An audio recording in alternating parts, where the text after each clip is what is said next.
Alright. This is not my usual setup. Once again, we are streaming from downstairs while Josh has to work. So, shit, is it off? What?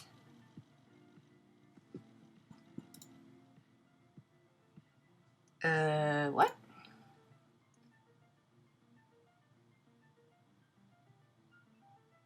Oh. Very confusing. Okay.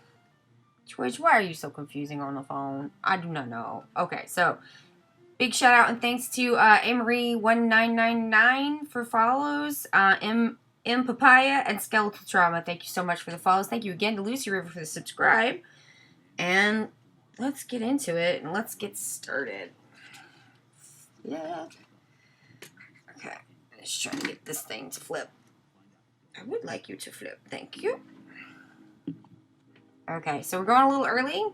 This is not the normal stream time. Oh, by the way, hi! I'm Allie from Ok2BeFat because it is okay to be fat. This is my stream. And, yeah, so what are we doing today? Today we are doing more research, because I got more numbers to chase down. I thought I only had to do the one, but it turns out there were a couple more, so, there's 3 separate things. 2 have to do with the NHS and 1 doesn't. So I think based on the amount of time that I have, I may do the, come on brain. I may group the NHS information together and do that today and then try to do another stream with the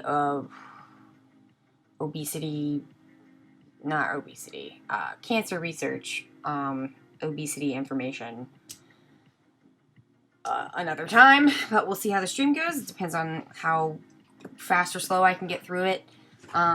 So let's just start first. So the first number that we have to go on. How are you? I hope you're having a wonderful day. So the number that was cited was 1 in every 13 deaths in Europe is caused by fatness. All right, let's take a look. That's a source cited as being the NHS. So first, let's just start with 1 in 13 deaths. 1 in 13, Europe.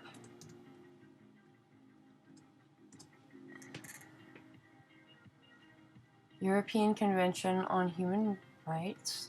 I need to put 1 in 13 in quotes so it won't just...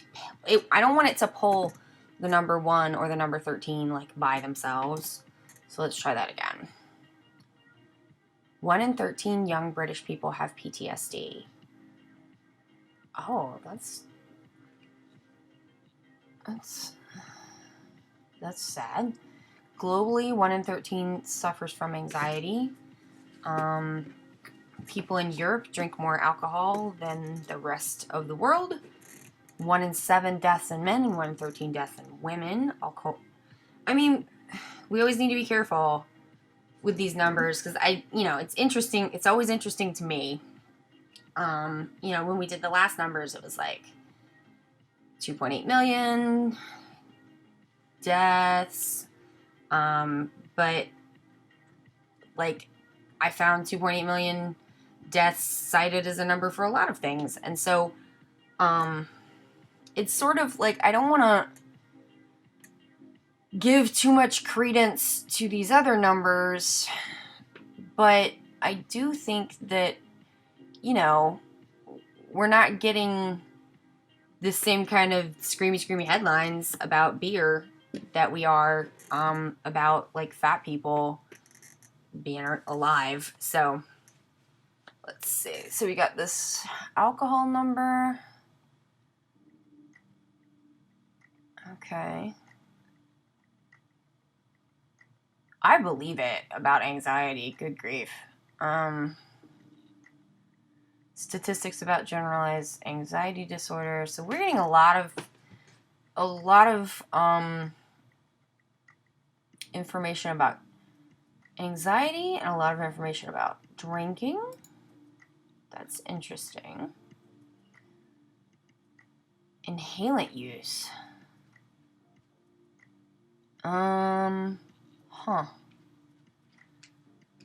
Eurodance. Oh my God. What is Love by Hathaway? #1 in 13 countries. That's not the kind of result I was looking for, but baby, don't hurt me. I think that's amazing. Health implications of 1 antitrypsin deficiency. Interesting. How safe is Europe's blood? Okay. I will accept your cookies. I do not want your notifications, though. How safe is Europe's blood? Cases of HIV infection in Germany have highlighted the risks of blood transfusion, but better tech. Oh, this is from 94. Wow, this is old.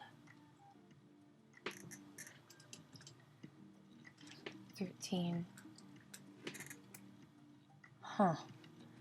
So it's just, this is 1 in 13,000. They just didn't put the number together, so it's bringing that up. So that was interesting.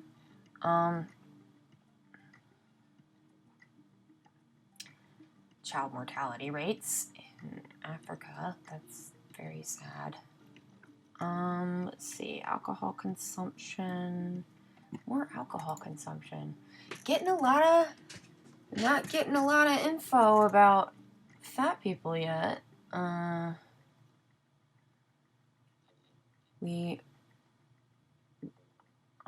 Interesting. Healthcare workers represent 1 in 13 reported cases of coronavirus in Europe. Oh man, look at that! Smallpox. I shouldn't get this excited about smallpox, but like, smallpox is kind of exciting because it's like been so thoroughly dealt with as like a communicable disease. The major cause of mortality in the past, with historic records of outbreaks across the world, its historic death tolls were so large it is often likened to the Black Plague. The eradication of smallpox is therefore a major success story for global health for several reasons. It was a disease that was endemic and caused high mortality rates across all continents, but it was also crucial to advances in the field of immunology, almost like vaccines. Smallpox vaccine was the first successful vaccine to be developed.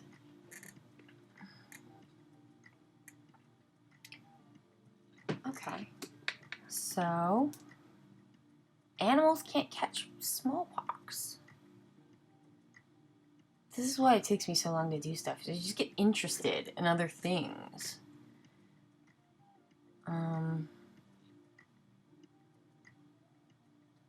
An infection of the variola minor virus would lead to death with a probability of less than 1%. The case fatality rate for the variola major virus has been estimated to be around 30%. Specific way a smallpox infection would lead to a patient's death remains unclear. Oh, that's very interesting. Oxford Textbook of Medicine notes symptoms of prostration, total exhaustion, toxemia, poisoned by bacterial toxins, and hypotension, low blood pressure, but the exact biological mechanism causing such symptoms are unknown.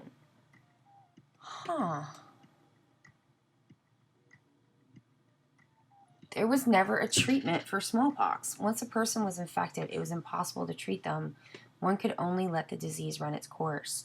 It might be possible that modern antiviral drugs would now allow a treatment for the disease if it still existed. The Centers for Disease Control and Prevention, the CDC, now lists 3 antiviral drugs as potential treatment options, but they've never been tested on infected humans, so their effectiveness remains unknown. Origin of smallpox is not certain.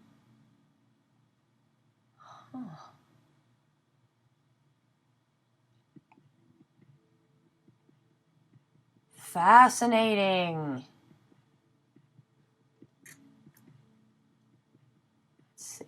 Smallpox was endemic in every European country at the end of the 19th century, so the 1800s. I mean, you want to talk about wins for public health. Like, this is a win. Like, getting rid of smallpox is an absolute win. Oh, wow, look at this, like, rad chart. You can tell how many cases there were until it was eradicated. Not surprised the places where it was still bad until it was going. I mean, yeah. Wow.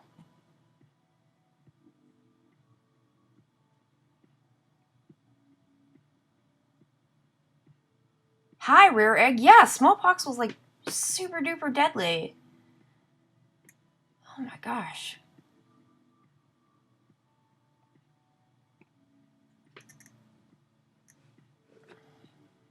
Oh no. In 1978, a laboratory accident in the UK occurred where a variola virus sample spread through the laboratory's ventilation system, infecting 2 people and killing 1. In May 1980, the World Health Assembly, the governing body of the World Health Organization — I did not know they had a governing body, that's interesting — was officially certified the global elimination of smallpox, the first ever eradication of a disease in human history. That's so wild and cool. There are only 2 known places that still hold samples of the variole viruses for research purposes. All right, so this is just so interesting. Let's try a search, and we'll just see if we can find this number. Oops, 1 in 13. Oh, okay. Here it is. That's what it pulled it up from. So, in London in the 18th century, around 1 in every 13 deaths was caused by smallpox, the majority of which were young children.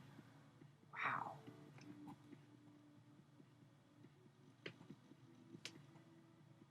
Wow. Hi, the Monomaniac. How are you doing? I'm doing pretty good. We're looking up a 1 in 13 number for the NHS. 1 in 13 people in Europe, apparently, according to the NHS, are dying from fatness. So let's just see what we can do with that number. I'm glad to hear it. Okay. So 1 in 13. Let's try. So I tried Europe because the NHS number specifically is a number citing Europe. Hi, whiny kitty. How are you? Let's try deaths and see what comes up. Clearly, it's a bullshit number if it's the same as the number of people who were dying of smallpox. I mean, I agree, but let's see what we can prove out through diligence and searching. Okay.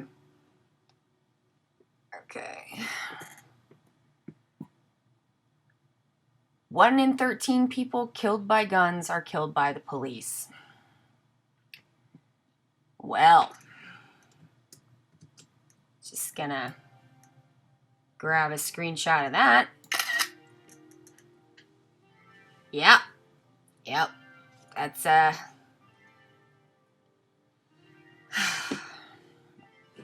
yeah, it is relevant for right now. Because it kind of shows you also like the ways that you can kind of conceptualize these numbers, because it's 1 in 13 people killed by guns. I wonder if that's a number, because this CDC numbers that we were looking at the last time did break these down by attacked by a gun versus a suicide. Yeah, okay, so they chunked out suicides, which is good, because otherwise it wouldn't make any sense.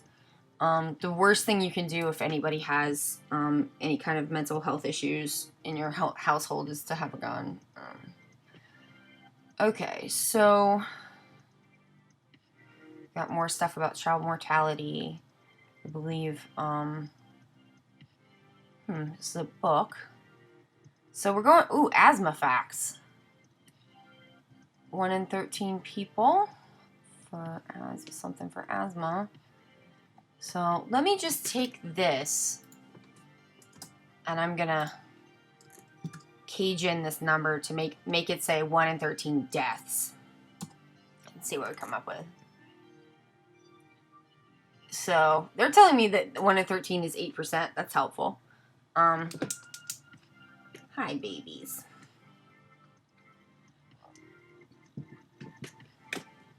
So, hi, Jency. I'm researching again. I got a couple more things. Okay, look, we got one. Okay. Let's see what this is. Surgical management of obesity. So, recently it has been estimated 1 in 13 deaths. Okay, so we've got a cite to 8. I don't know. They don't put every book up here, so let's just see if where the footnotes are carting back to. Here we go. Okay, cool. So we got our references. So that was footnote number 8. Oh, look, it's study. Ooh. Okay. I don't know if it's gonna let me. All right, I gotta write this down. So it's very tiny. It's right here. So I'm gonna write down the guy's name. Vanagas Jr. And we'll say a simple estimate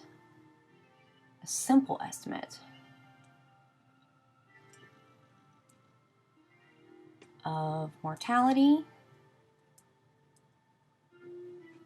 attributable to excess weight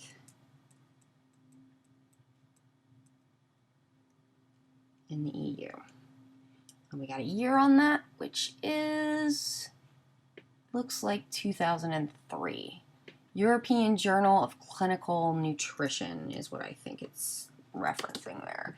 So what I'm going to do is I'm just going to leave this up because I'm going to want that for later. And I'm going to do 1 in 13 deaths again. Just go a little bit further. So we got alcohol again.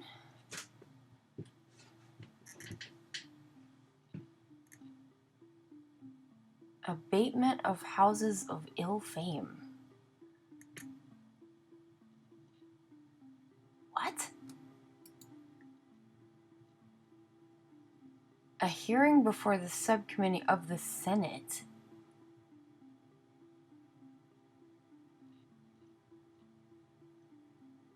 Oh my goodness, this is old. Whoa, this is super old. Oh wow. This is from, I guess, Senate testimony. What year? Let's look up a tab.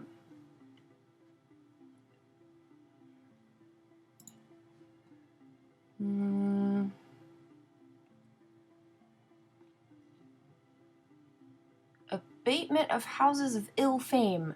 A hearing before the subcommittee of the Committee of the District of Columbia, United States Senate, 62nd Congress.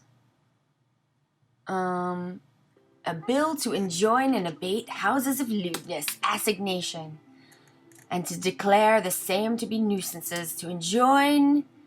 Is this temperate movement stuff? It might be. Enjoin the person or persons who conduct or maintain the same... Oh, it's from 1912. It is temperance stuff. It would seem that all probability, the approximate total of 66,000 deaths assumed to be the mortality directly or indirectly due to alcohol in this country in the year of 1908 is not only an outside figure, but possibly one somewhat in excess of the number of real deaths, which would probably be so changeable if there were any means of measuring the actual experience of the nation. Apparently, not more than 1 in 13 deaths at adult ages is even remotely attributable to alcohol, instead of the 1 in 6 deaths at all ages which Mr. Reed and some other writers on the subject would have us believe are so chargeable. The conclusions of this paper have been reached by clearly defined statistical processes, every detail of which may be critically examined and accepted or rejected, whereas practically all of the preceding figures of the last 25 years have been mere generalizations, which conclusions are fairly entitled to the greater degree of credence. Man, they were bitch-facing at each other about statistics back in the day. Don't it sound familiar? Alright.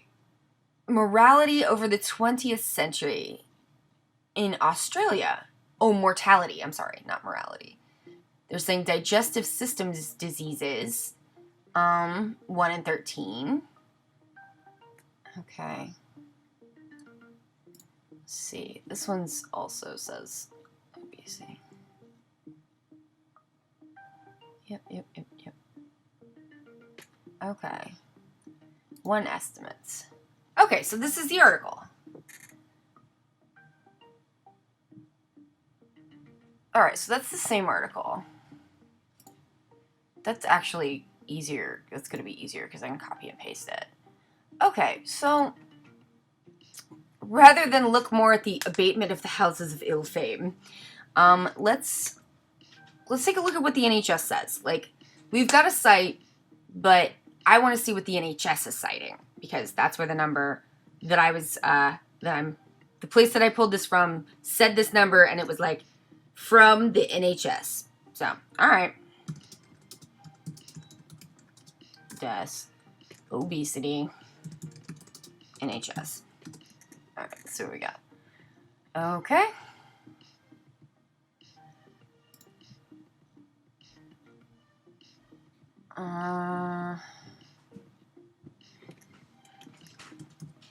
Oops. Okay, so that's not... I think I'm going to have to put the numbers back in quotes so it won't just give me rando numbers. Hi, hon. Hi. Are you done? Yeah. I'm just doing my little researchy stuff. Oh, how are you doing your stream? Yeah.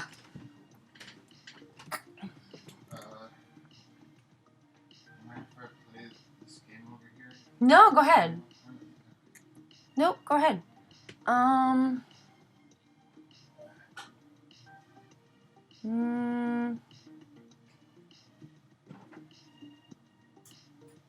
Okay. That's not really giving it to me. Alright, so this is from the NHS, so let's see what it says. Oh, okay, here we go. This is the NHS website.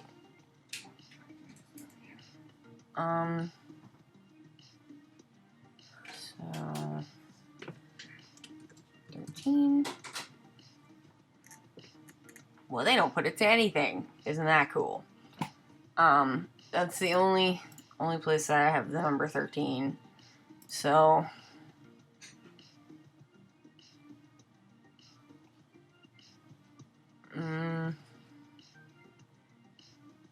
several types of cancer. That's just links to their cancer page, including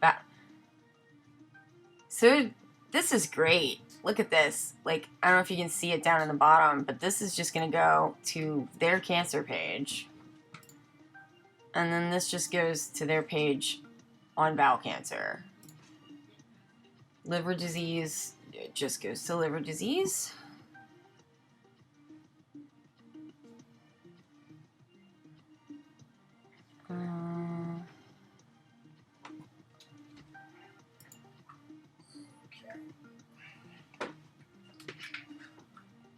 So nothing.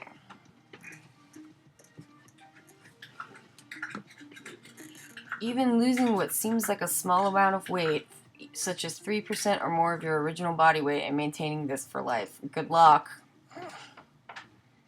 I mean, it depends on if you've, like, overtopped your set point to start with. So, and then they do a couch to 5K. So nothing. All right. Causes. Nothing. Diagnosis. They're flacking BMI. That's great. Nothing.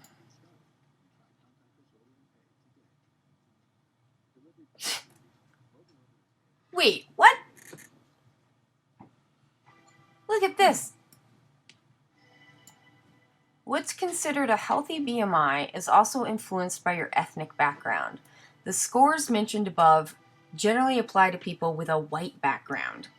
If you have an ethnic minority background, the threshold for being considered overweight or obese may be lower. No, that's not correct. That's not right. That's factually not right. Like,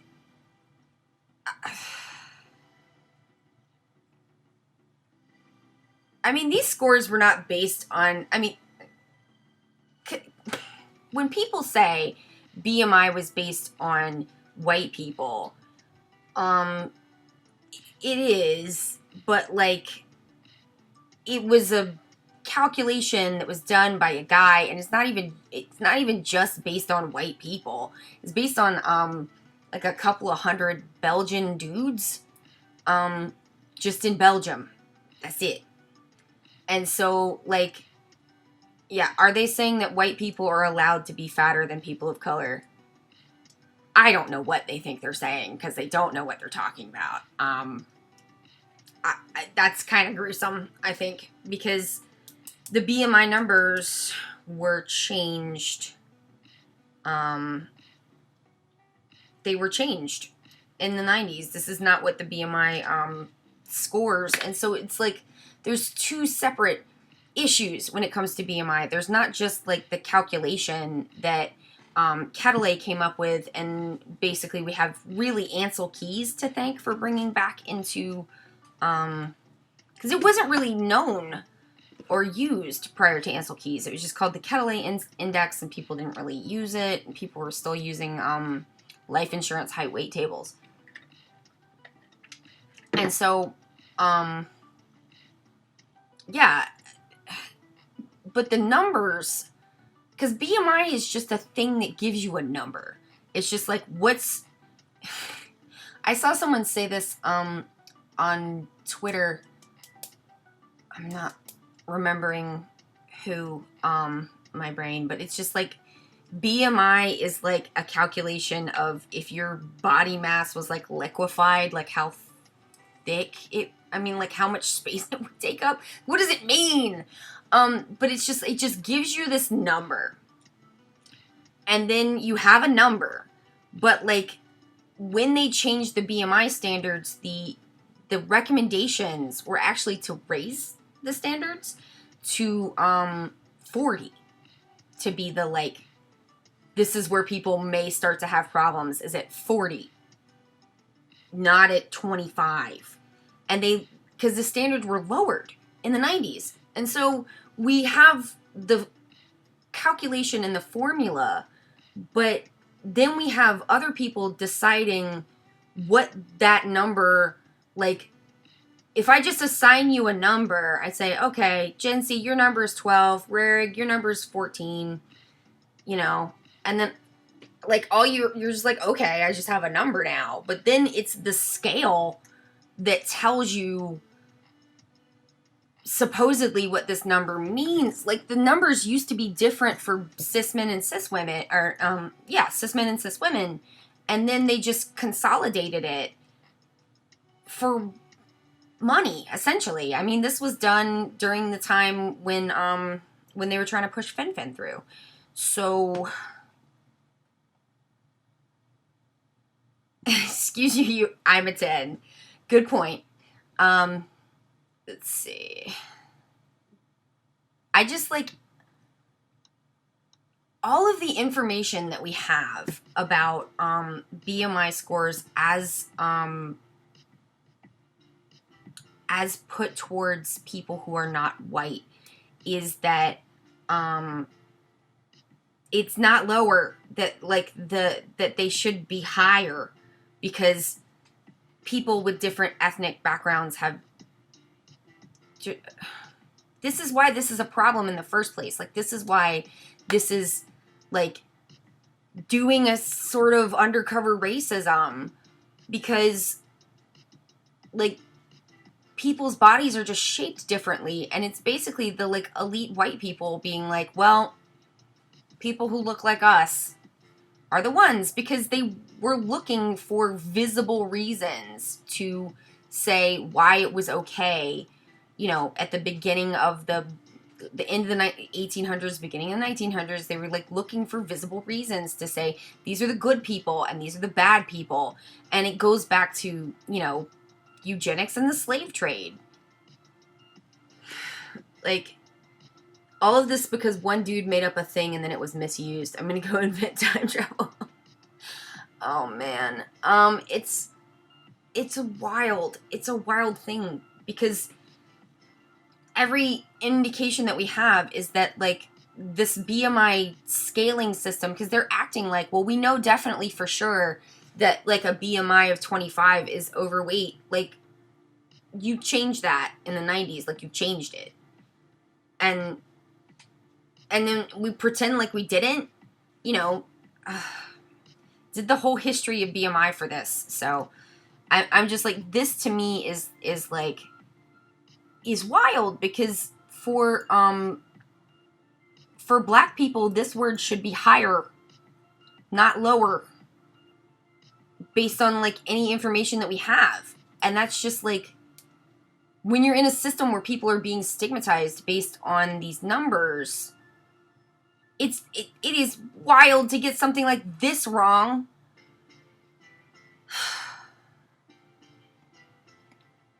I cannot like believe the stuff that you can find just by poking around on people's websites.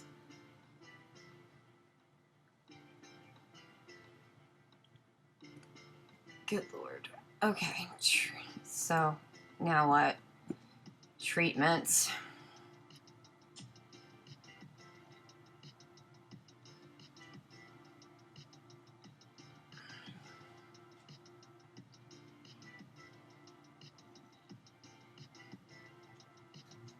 We're just gonna scroll past all of this crap.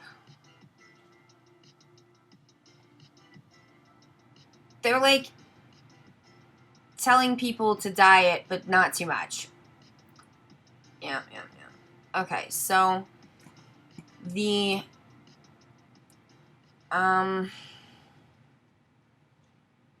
what is this? Are they prescribing? Oh my god, they're doing diet pills again. They're doing diet pills again.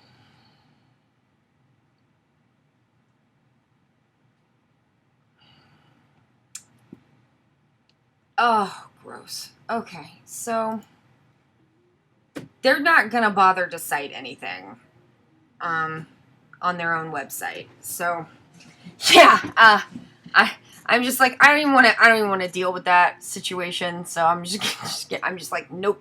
It does sound like Olean. I didn't know they were doing that in Britain. I think somebody mentioned it to me on Twitter a couple of weeks ago, maybe. I forgot. All right, so Google Scholar. Since we do have a site that is an actual study that cites this, let's go. I'm just going to copy the name of the study. I'm going to go into Google Scholar. I'm just going to put the name in.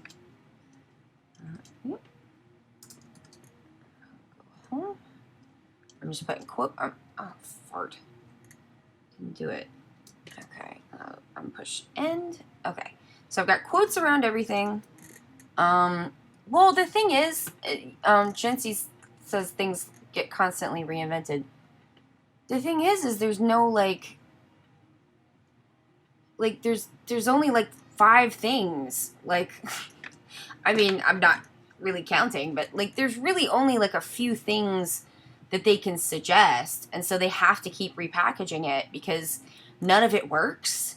And so there's every 10 years someone's I know a new thing, low carb, and it's just no, that was a thing in the 1800s. All right, here we go. Let's see. Simple estimate of mortality. So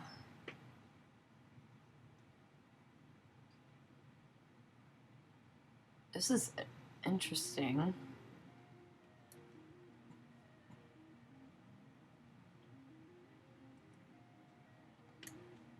Okay, I want to see it. Give it to me. There we go. There's the article. Buy snake oil. 20 years later, procure snake lubricants. I mean, it's not wrong. Okay, so this study is from 2003. So they wanted to estimate the current burden of mortality attributable to excess weight in the EU. Prevalence of overweight and obesity were based on self-reported data. That's okay. From a survey with samples representative of the 15 EU member states in 1997. Primary source of relative risk of death by BMI was the first American Cancer Prevention Study, CPS-1. So, okay, so that's kind of nested. You might have to look in, what is that? Additional calculations were performed. CNN had it right back in 1999 when they reported that BMI changes. Critics also worry that these lower weights will persuade doctors to start prescribing diet drugs for people who don't need them. Some diet drugs carry health risks, such as an increase in blood pressure. Yeah, turns out they also, can fuck up your heart valves, hello, Fen. And that was, if you were lucky. Because some people just fucking died. Okay. Annual deaths. I want to see these numbers. So they're saying their results. It was funded by Madrid Regional Authority grants.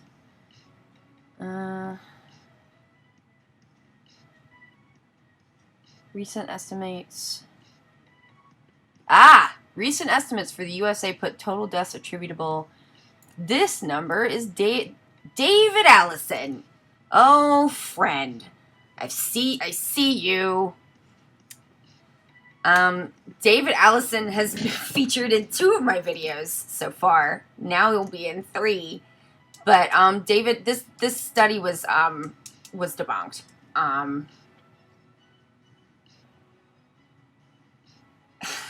Some diet drugs, yeah, I know. So, yeah, David Allison, when confronted about the wobbliness of his numbers, stated that it was just supposed to be back of the envelope. You know, he just back of the envelope. That was a different number that he made up. But the 200,000 number, he just decided to include everyone who died while being fat as having died from being fat. That's referenced in the Obesity Myth book, and I talk about it in my, I think the Death Stats video. I think it's the Death Stats video. So, yeah. Also, he's just riddled with this guy is like riddled with like connections to the diet industry. Like he gets a lot of money from the diet industry, or at least he did. I don't know what he's doing now.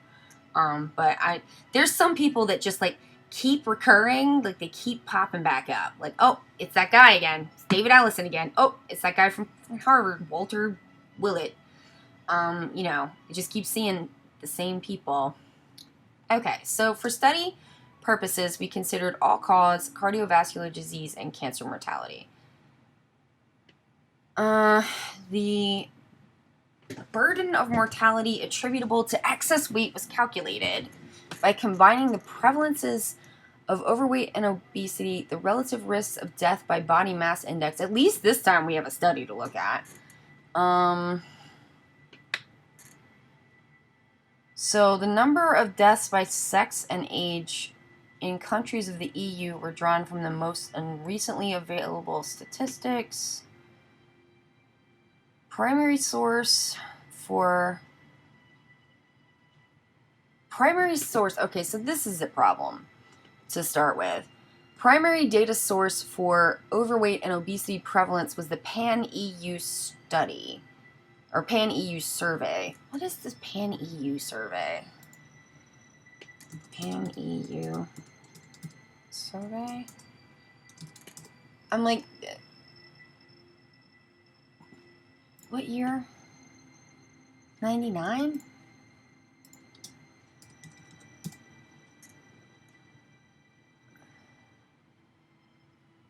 What is the Pan-EU survey? Is this something they just, like, send out to people? Like, and just ask them questions? Okay.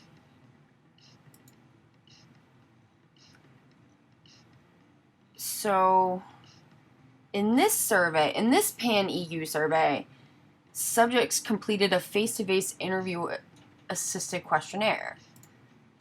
Because what I was wondering is, I'm like, did they just go to individual people and say, tell us how tall you are and how much you weigh? Or did they, like, take it from, some studies we have are taken from, like, NHS actual, like, patient data. And so if they were self-reporting the patient data that they have in their healthcare systems, that would be a kind of self-report survey. I don't even call it self-report, but if like each country self-reported their healthcare data, that would be more useful than just asking individual people. Okay, so 1999. So let's just see how many people they asked.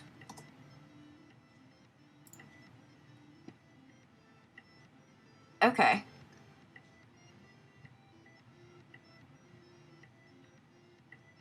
Wait. Was it 1,000 people? 1,000 people from each country. That's not that many people. I'm like, if this is the one that we're talking about, a Pan-EU survey, Institute of European Food Studies, Trinity College, Dublin, 1999.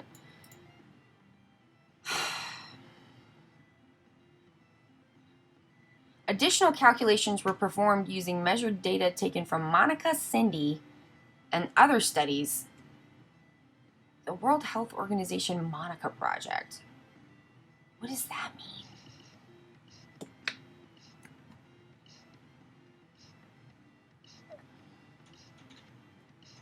Subjects self-report their own height and weight. So self-reported, we go to the Stunkard studies and we talk about the Stunkard, basically the Stunkard standards. So the first, the number that everyone uses, 95% of diets fail, is from originally from a study done in the 50s by a guy named Stunkard. And I can't remember his first name, but I have his autobiography. I'm going to read it. But so he did the first kind of metadata study where he went back and looked at all the other studies and decided what he decided, and I don't know if other people call this the Stunkard standard, but I do. And I think that this is the standard that we should be, judging these studies by, is to determine which studies into weight are scientifically useful. And one of the things that you can't do to pass the Stunkard test is self-report. So already we're having problems, because self-reported height weight data it's a problem. So pre-obese? Pre-obese? What the fuck does that mean?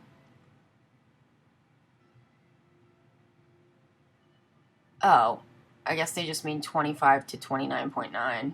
Whatever.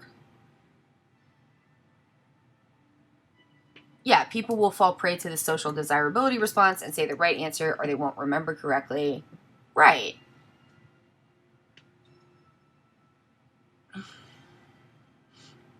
Jency says, I just keep thinking that if you focus on getting data from people who are ill in some capacity, won't that make a large part invisible, like the quote-unquote healthy fat people? Yeah, that's another problem.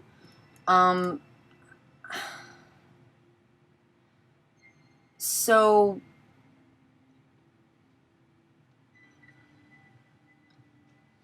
we use data for, so they're already like weighting and reweighting stuff. Sources were, okay, so primary source of relative risk data was the first American Cancer Society's cancer prevention study for total mortality. Oh, David Allison. I'm making this face because that's what I think of him.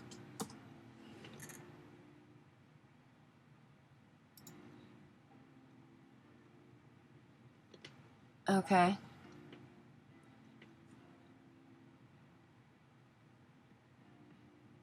So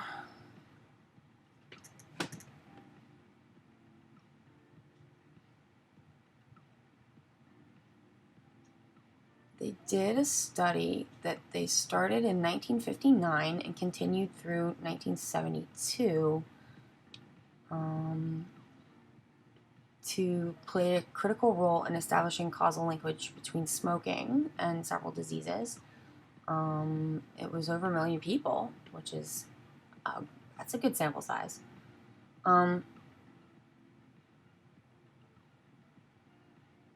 If they got, Rarick says there could be selection sample bias. If they got data from European countries in the 90s, how many countries? 15 countries. It's the EU countries. I guess the ones that were the EU at that point. And how some countries are very poor in comparison to others. It's true. I mean, so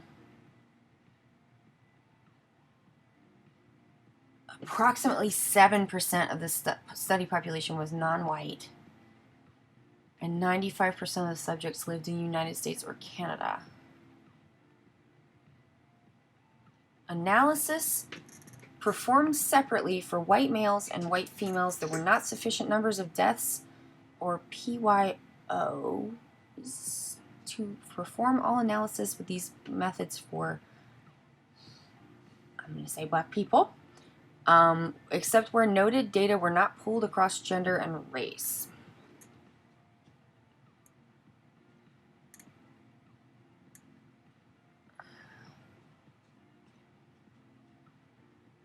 So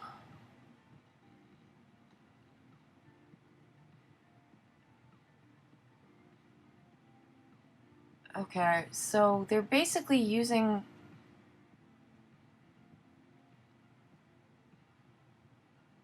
this is like a real problem, because the majority of these people were white people.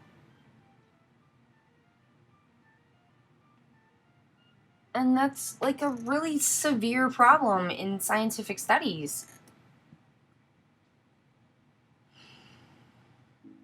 What does this have to do with fat people? All-cause mortality? Like, Primary source of relative risk.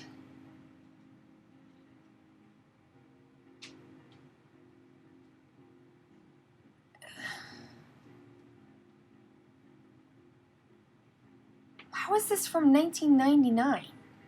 That's not from 1999. This study is from the 70s. Are they saying they used it how Allison used it? Is that what they mean? Oh, that's not good. All right, let's pull up the Allison study so I can just show you. Allison et al.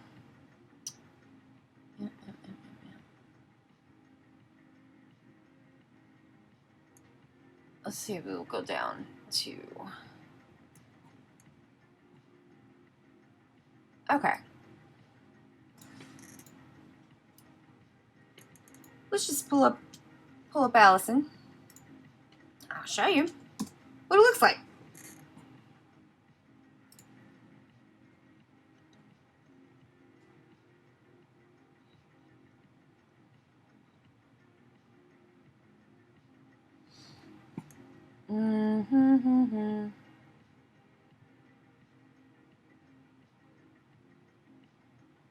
Okay.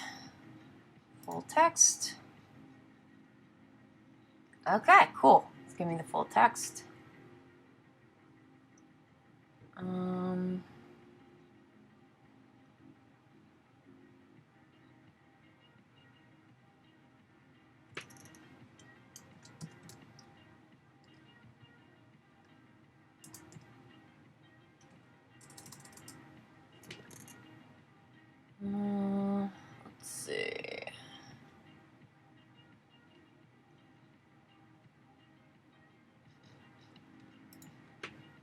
'Author affiliations'.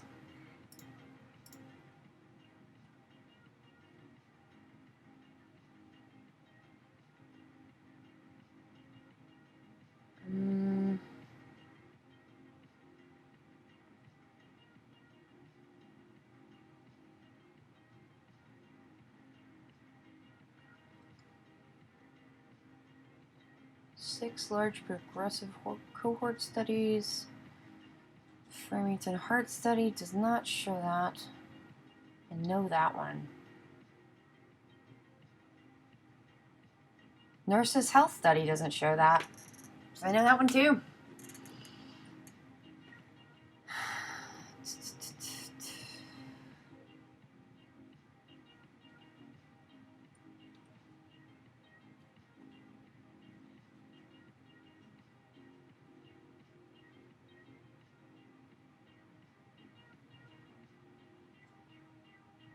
Okay.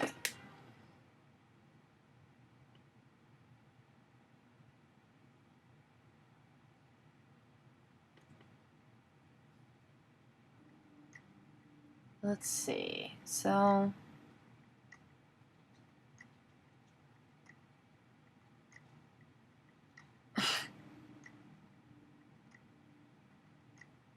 it is, they considered it various health problems or risk factors such as hypertension that are partially due to obesity. Citation non-existent. Not included in your models because it's inappropriate to control for aspects of health considered intermediaries on the causal path from obesity to mortality. Well, isn't that a sentence?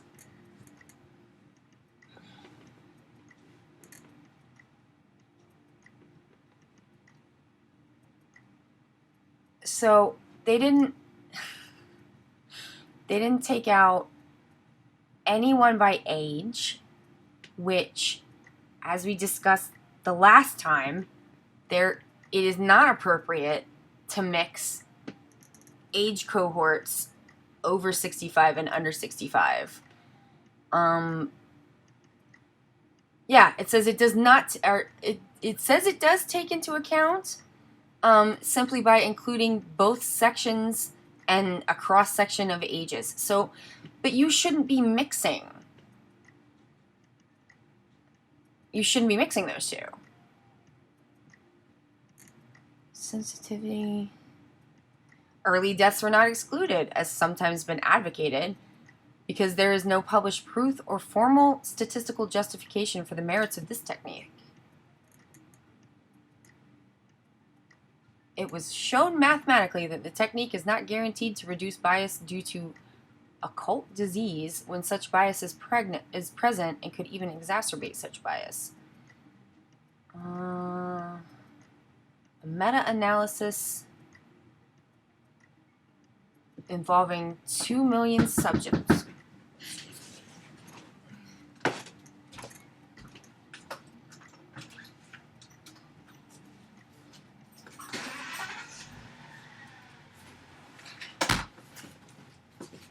I got stuff.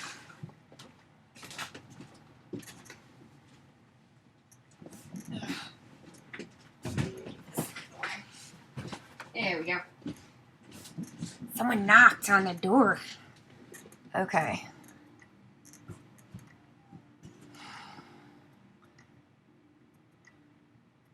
Man, they are jargoning the shit out of this, aren't they? Look at this.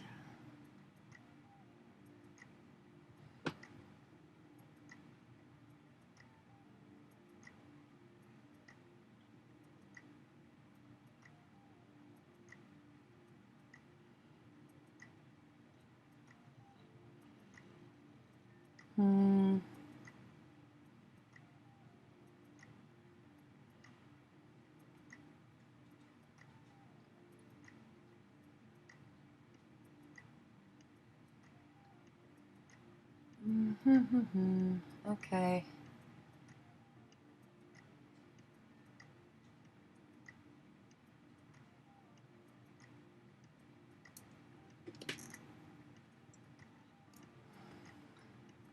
In 1990, an analysis of excess mortality due to 9 chronic conditions involving the Framingham and L. DuPont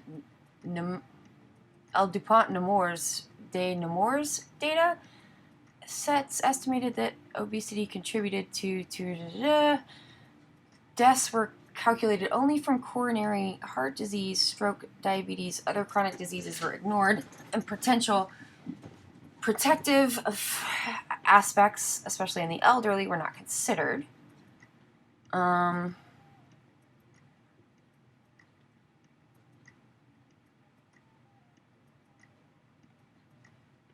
Our primary analyses.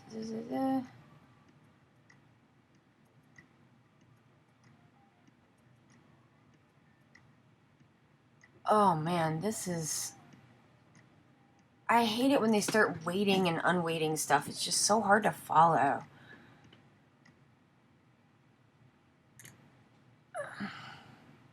They're using math in a patronizing way, and I hate it. Math is not like my favorite thing. There will not be an unboxing. They figure if they jargon enough, the person reading it will have a brain reset and stop seeing the holes. I mean, it's like hard to understand what they're talking about in some cases.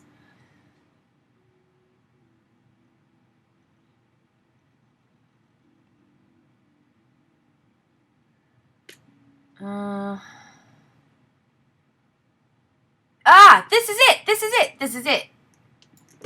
This is the sentence. Our calculations assume that all controlling for age, sex, and smoking, excess mortality in obese people is due to obesity.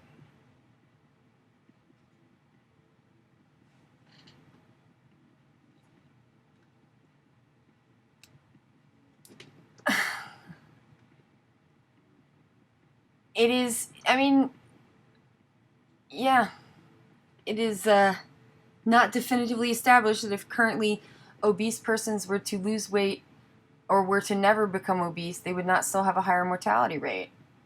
Also, our estimates may be biased towards higher numbers due to confounding by unknown factors. Do you think? Those are the only things they control for. Yeah, those are the only things they control for. That's why I was like, this study is bad. This is a bad study. Because, and why I knew about it, because I read about this study, because they were just like, they just assumed it. I'm like, we just, okay.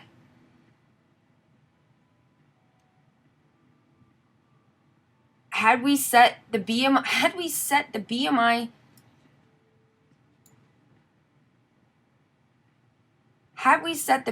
thresholds higher, the number of attributable deaths would have been reduced.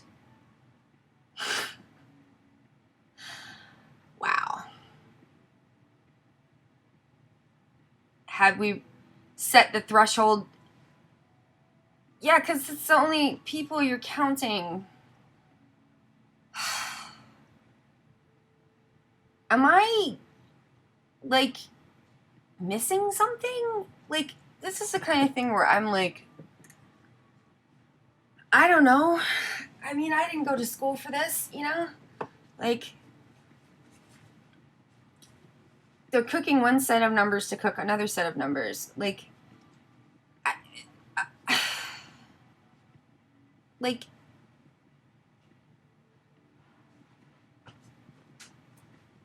most of our samples overrepresent whites and may have overrepresented middle and upper socioeconomic status subjects. Yeah, y'all generally do tend to do that.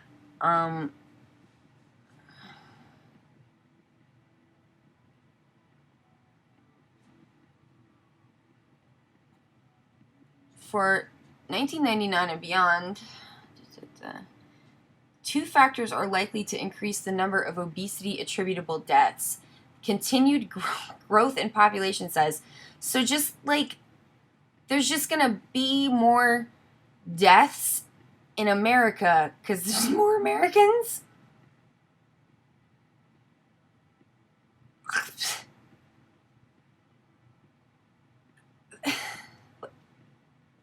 Okay.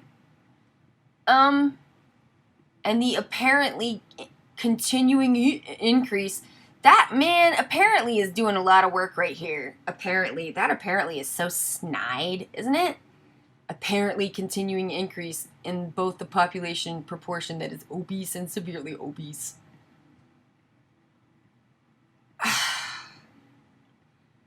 I mean, this guy was like ragged on for this. Why don't people get ragged on for this anymore? Like,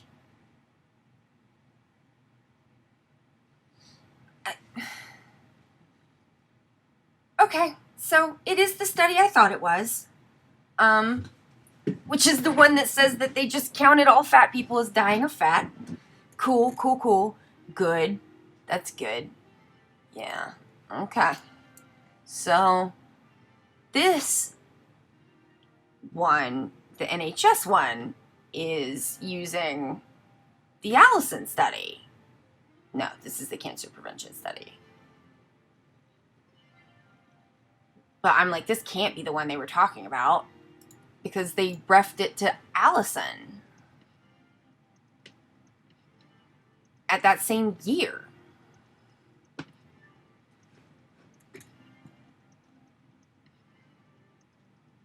So it's like the same deal.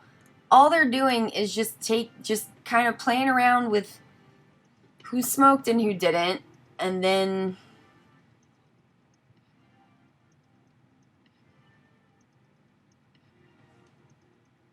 self-reported weight and height have a relatively high validity. No, they don't.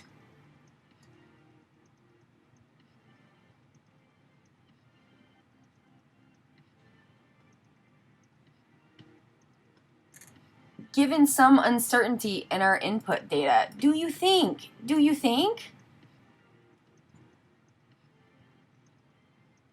Our primary figures are likely to be conservative estimates. How would you know?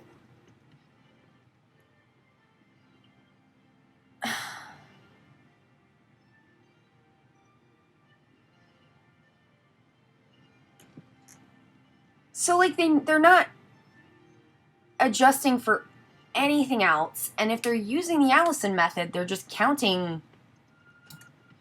everyone who died while fat as being of fat. Like,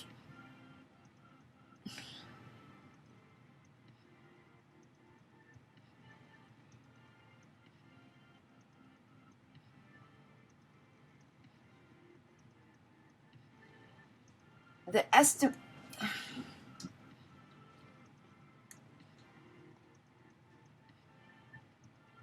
they said that 12% of all deaths in the United States are from being fat.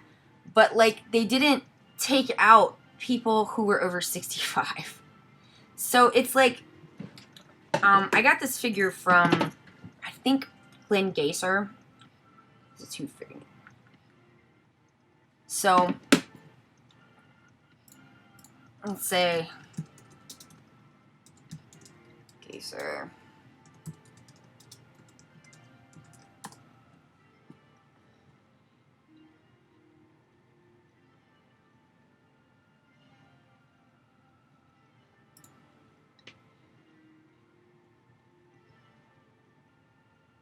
Okay, here's where Glenn Gaser talks about it. This is the study.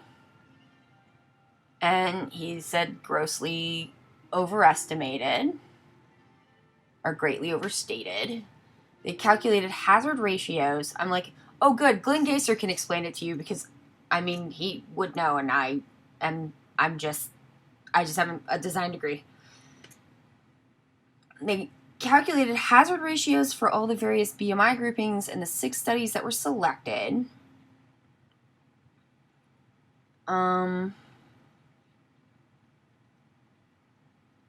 It must be noted that a number of additional epidemiological studies of BMI and mortality, which were not chosen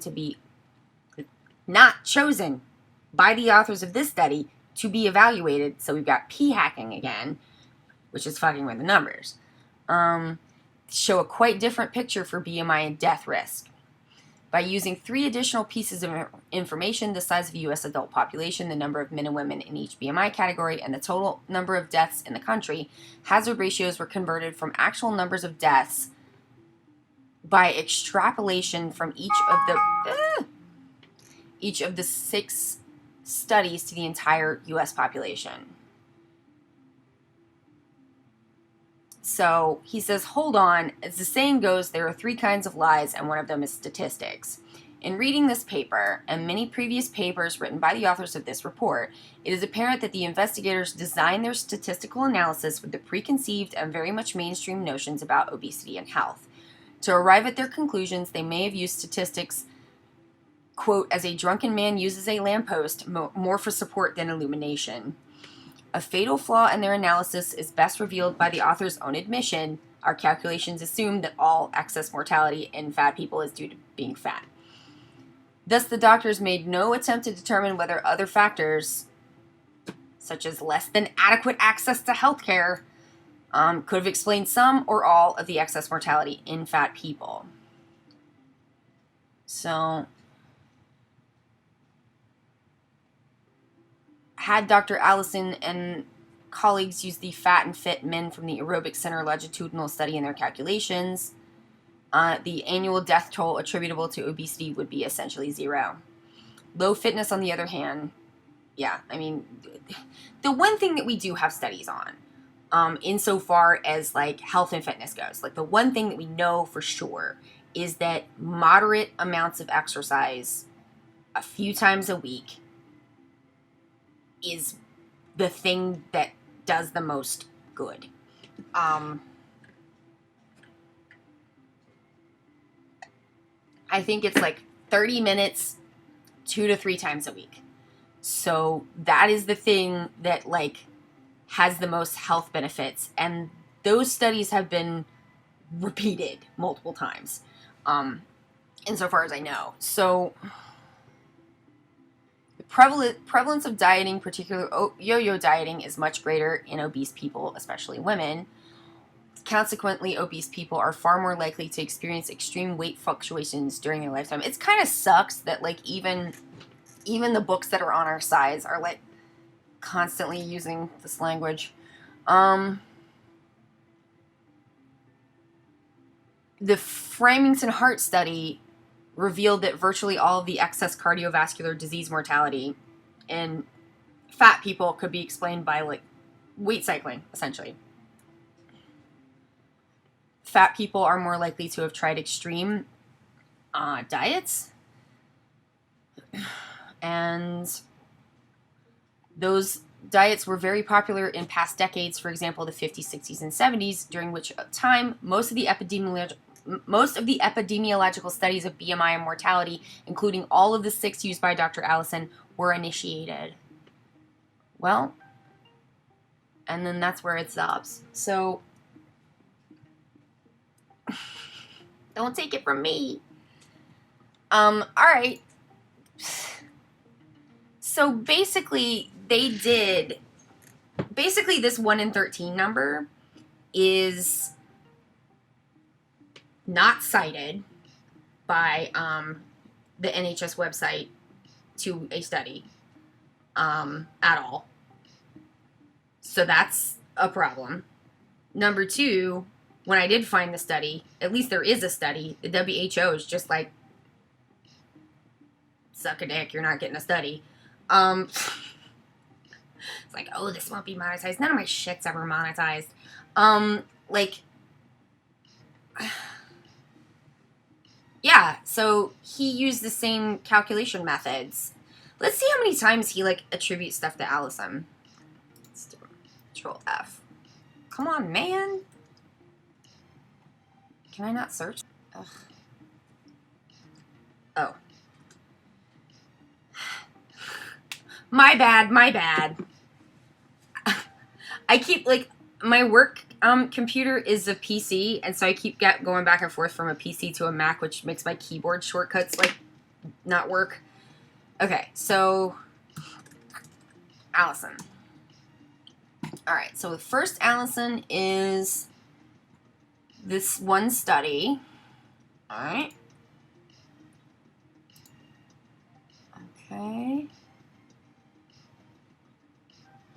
In 99, and then second Allison in 99. So they are using the same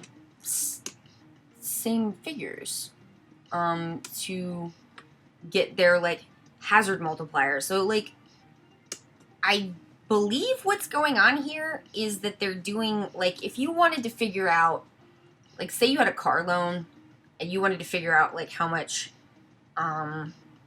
interest you were paying on the car each month, like, you would need to know the interest rate.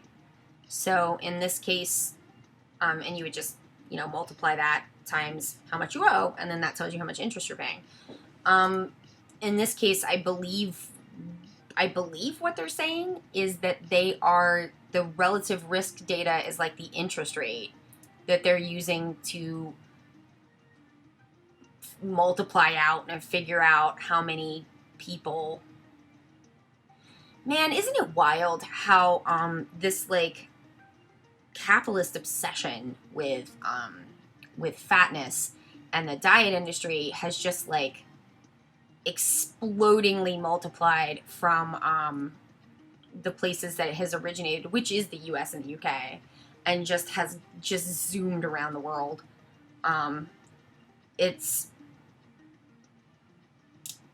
I mean, read Fearing the Black Body by Sabrina Strings. Like, everybody read it. It's so good. But it's just like so much of this is down to colonialism and empire. So it's like we had 17 sites for Allison.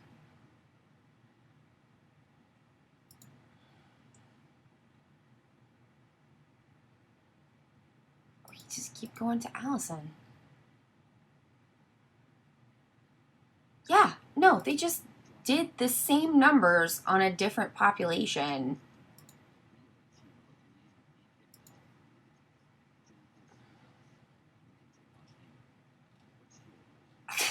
It's like, so, hey, Allison did that thing. Can we do the thing? Yeah, let's just do it too.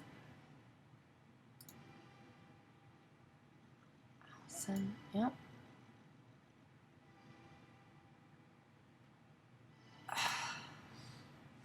These things get, like, buried. Like, they're like the nesting dolls where you just open it and you open it and you open it, and then right in the middle is some shit I already know about because I already did research on it. And it's just like these same fucking guys.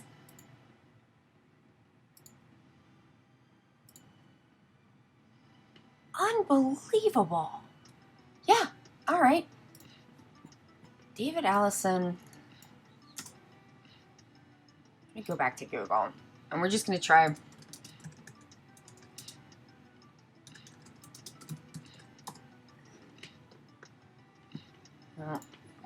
We want the person, not the food. Oh, not in books. We'll do it all.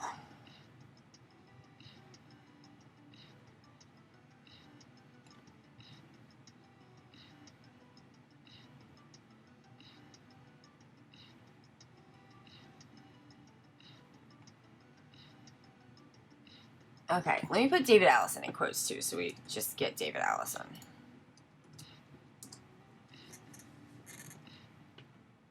Oh,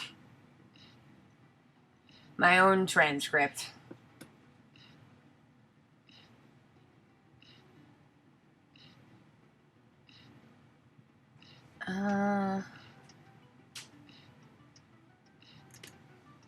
Maybe it was not Linda Bacon who said, let's see.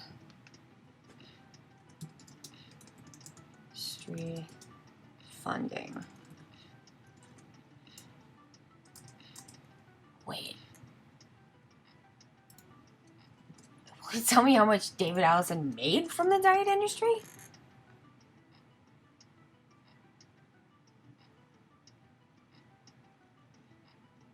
Whoa.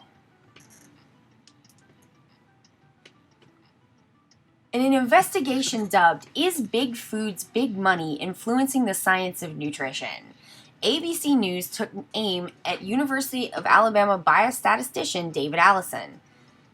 He has a 108-page resume and was honored at the White House, but even though study after study, this is from 2011,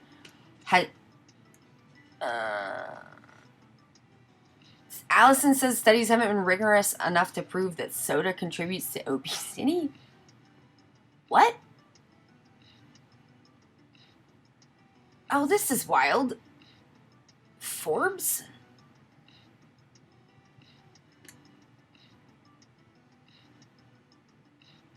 Oh man, the soda industry's come in and been like, fuck you! Stop talking about us!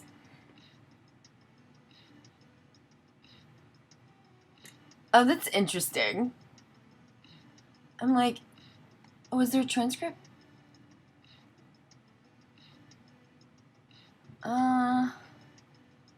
One advisory member described the evidence as crappy.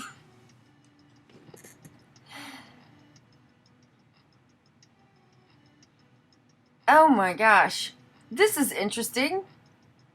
It's interesting to have David Allison on the side of like there's not like drinking soda doesn't make you fat. He's like, but the fat people are gonna die.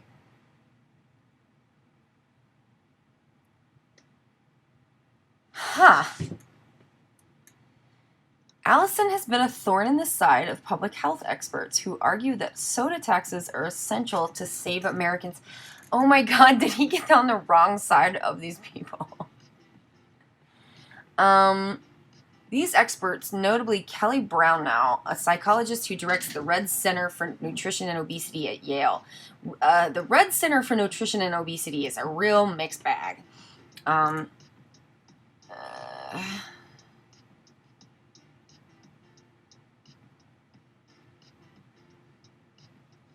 Industry studies. Interesting.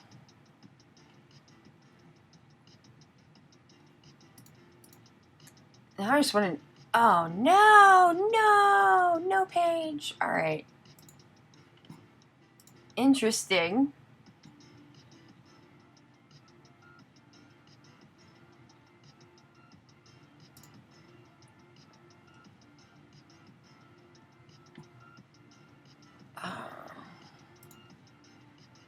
Let's try David Allison. Let's just try diet industry.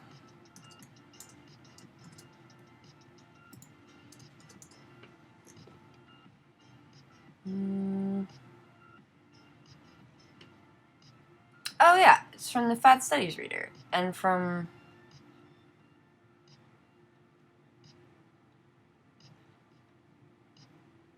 Okay. In 2005, David Allison reported having received funding from 148 drug and diet industry sponsors. There you go. I guess maybe he's getting money from soda industry now? I don't know.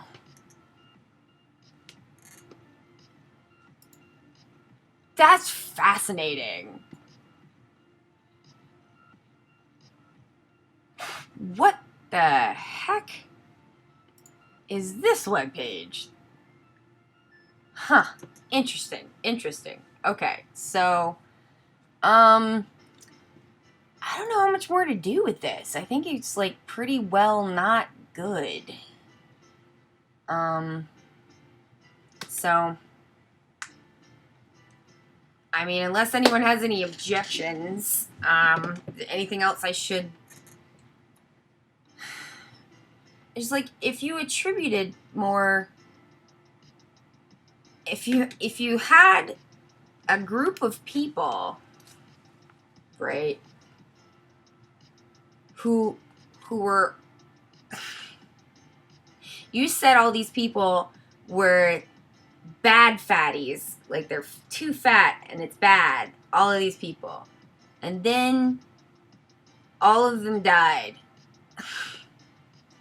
And you were like, see, they died from being fat. And it's just like, I mean, thin people die too?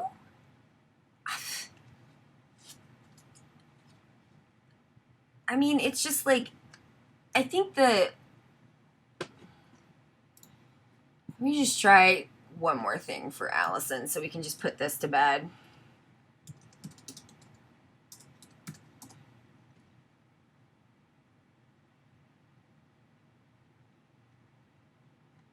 Alright, didn't come up. Let's try Paul Campos.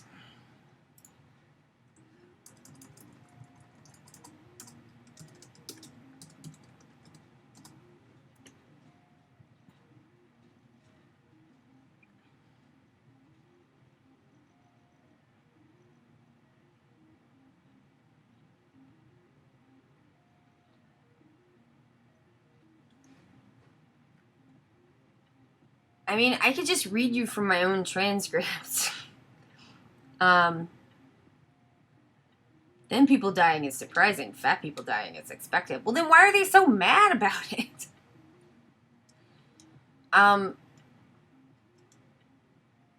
Okay, so let me just go into my own transcript.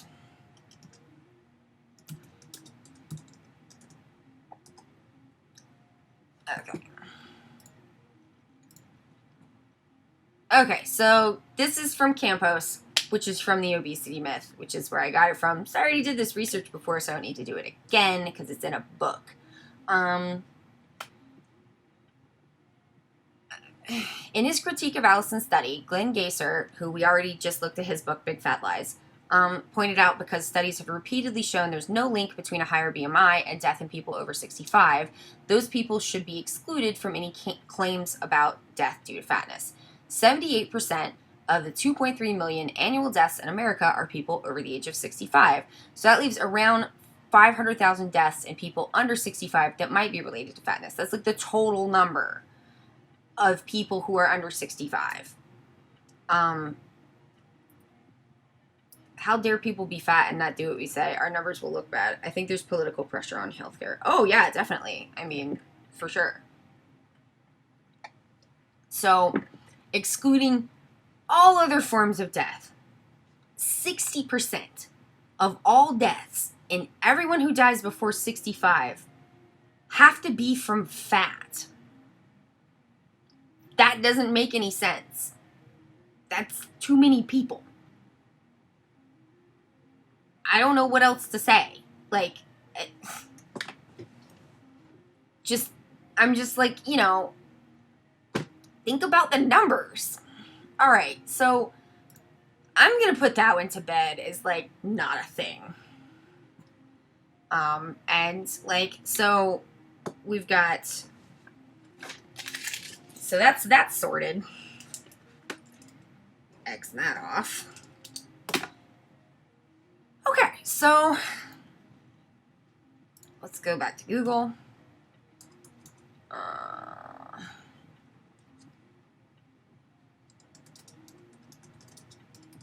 NHS coding requirements. So what am I looking for here? I was told by someone, but I've never been able to track this down. So we'll see if we can track it down now. I was told some years ago by someone who worked for the NHS that, do the people writing these studies know any fat people? Wouldn't they notice that fat people aren't dying in those numbers in their own circles? I mean, I think if you've based your career on not knowing something, that you can continue to not know it as long as you want.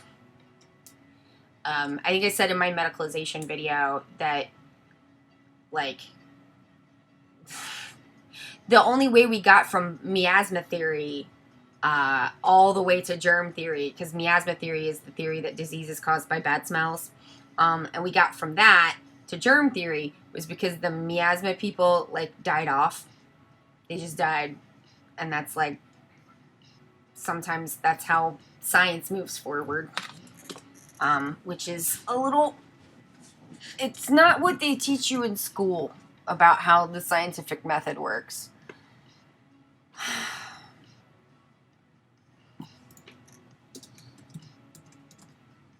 So I was basically told that if you and I'm not sure if this is something that changed or not, but that that fat patients in the NHS have to have morally wrong but a fair point. Yeah. People just, I mean, are like,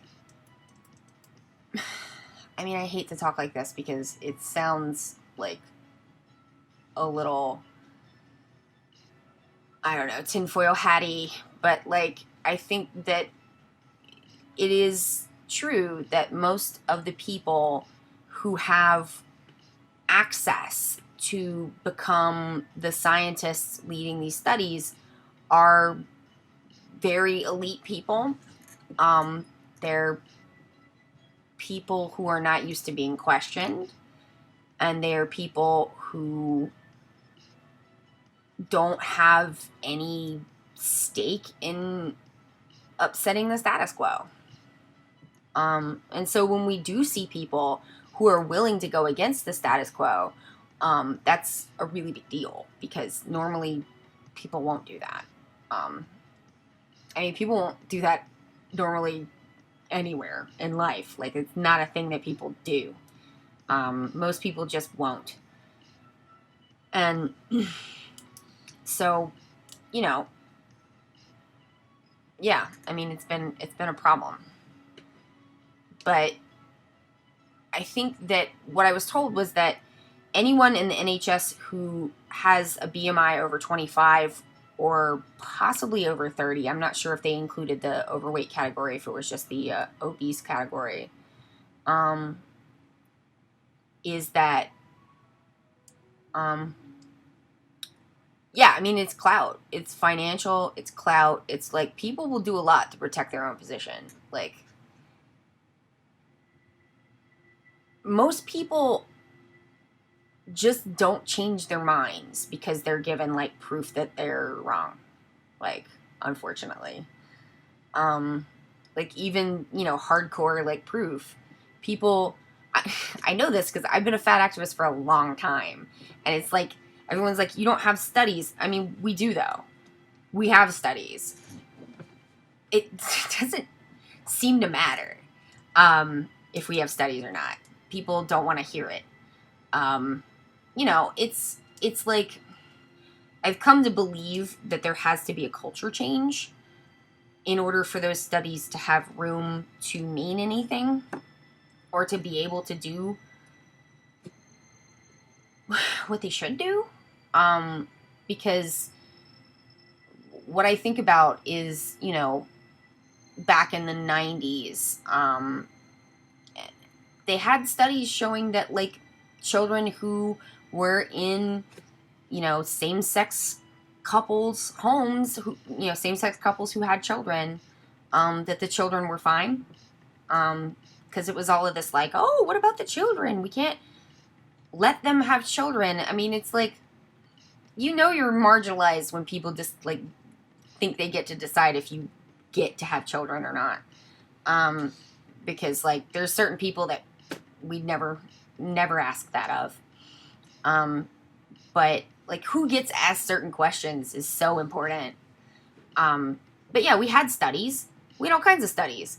We had studies that showed this stuff all the time. And it was not until the culture changed that those studies could start to like gain traction and actually lead to policy changes.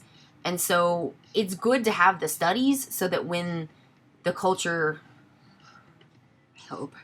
I hope when the culture changes that we'll have, you know, the proof in hand. But scientific proof by itself does not change people's minds. It's just been like a decade of experience. It just doesn't do it. People don't want to hear it, and people are only willing to hear the things that they want to hear. It's unfortunate, but that is factual. So,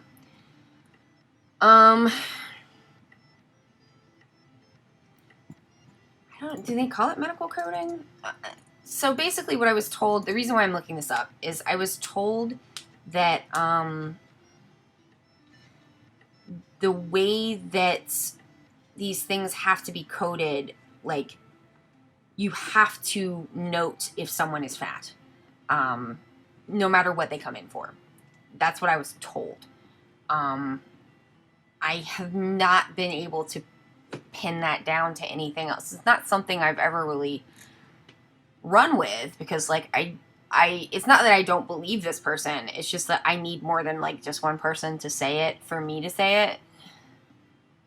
At the NHS, that's what I was told. In the US, it's like everyone's kind of doing their own junk with different insurance companies, so there's different standards. I think, and I'm not sure what they're doing for Medicare and Medicaid. That would be government set. But, you know, don't know. Okay. So let's see if coding is in here. No. Okay. Is the coding, is the nice thing the coding?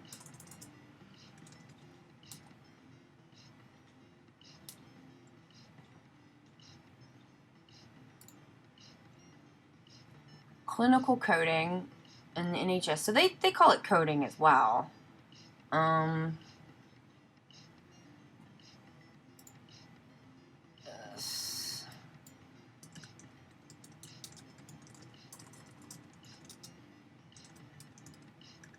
So basically I just use whatever I like figure out, and then I try to take that and then do more and better searches. I want to include NHS, so for sure, so I've put it in quotes.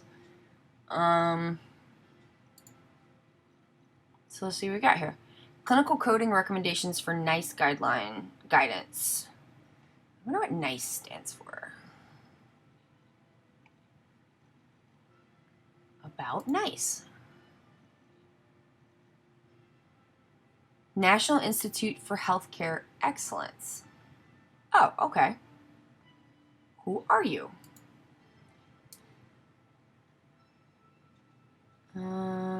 History of the organization.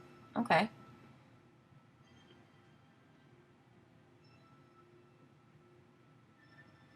It was created in 1999 to create consistent guidelines and end rationing of treatment by postcode across the UK.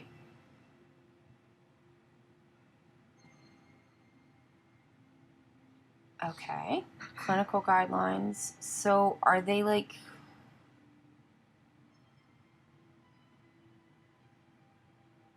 I'm not familiar with like really anything with the NHS, so this is all news to me.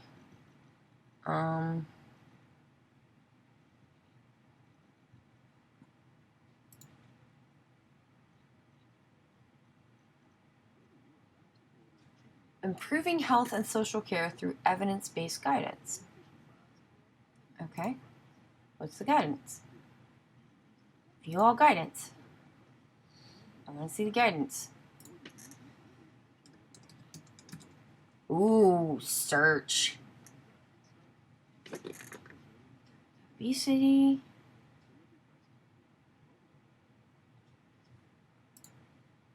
Ooh, it lets me put it in order by date. Okay, what you got? 2006.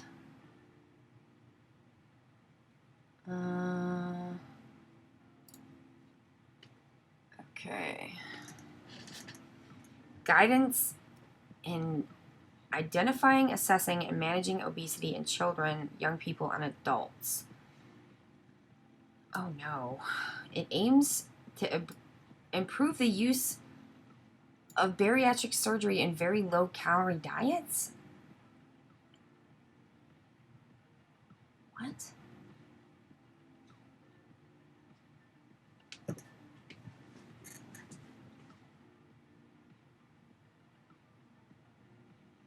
Okay.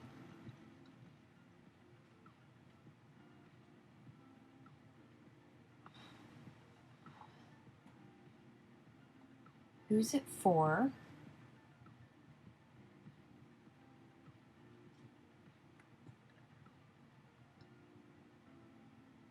Yellow card scheme. What's that mean? Report a problem with medicine or medical device. Okay. Anyone can report a problem. Person-centered care. Huh.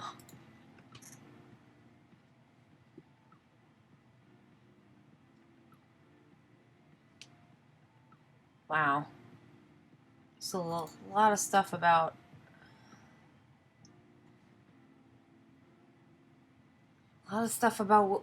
gastric bypass.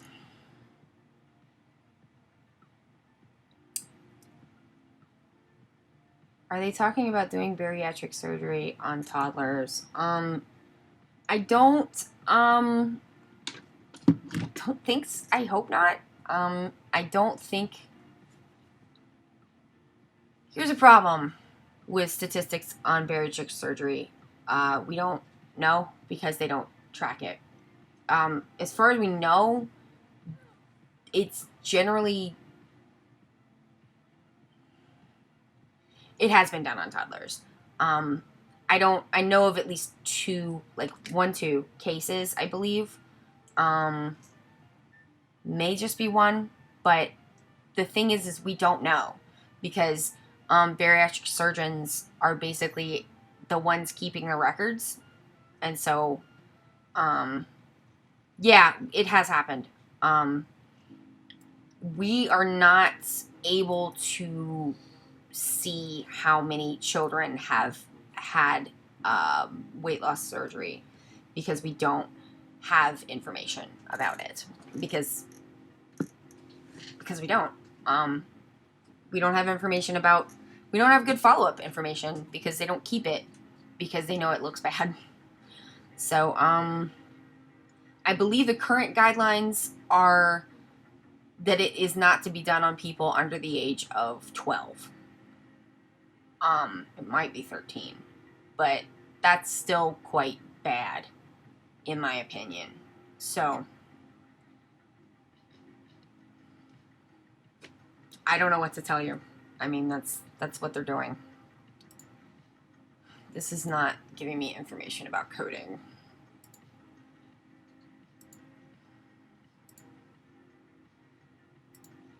I'm sorry, I'm bringing the chat down with terrible information. Let's see.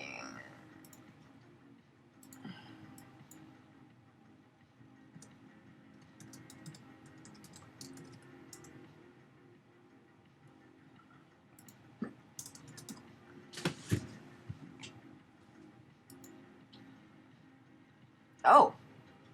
All right. got a PDF. Not coding. Okay.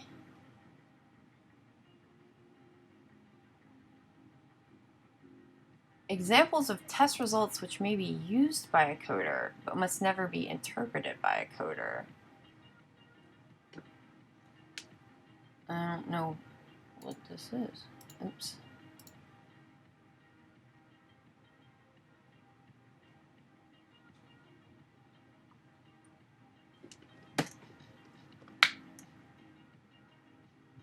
So, it must be only coded when the diagnosis of obesity is recorded in the medical record.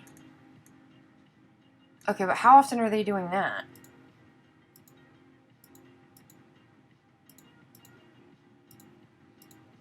Okay, that's all it says.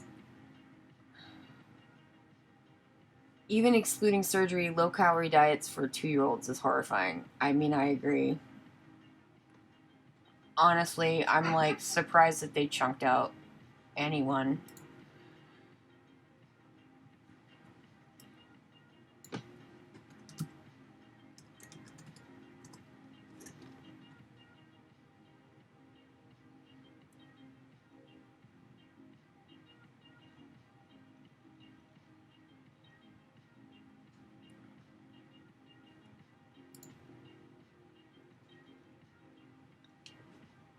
Okay. Gee.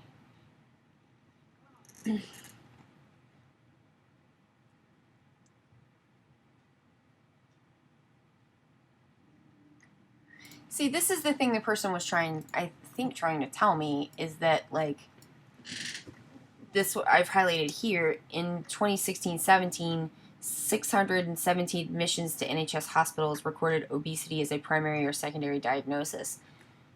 Like, but are people being told to do that? Like, yeah, it is child abuse. I agree.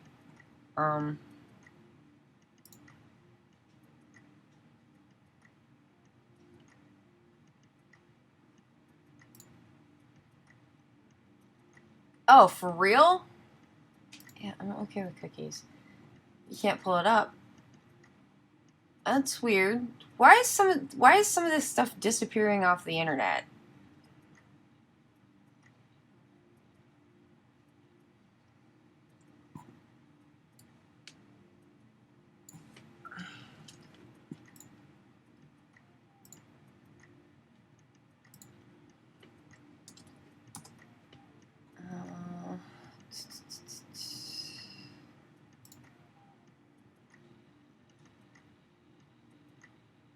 Okay.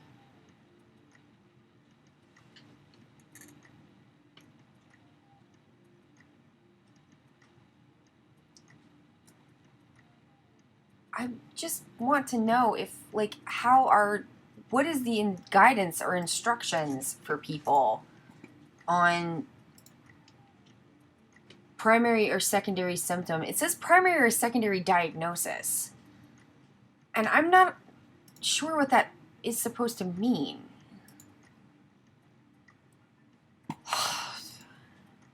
Okay. I don't think that's... Is it food environment?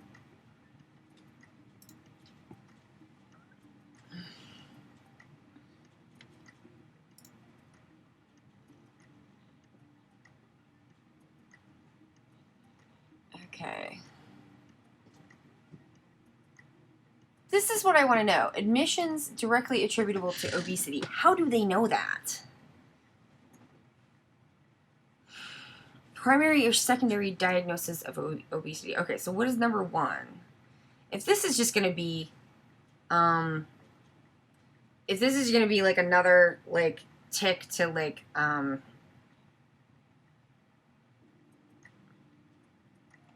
telling me what the BMI standards are, I'm just going to be like, oh, for God's sake.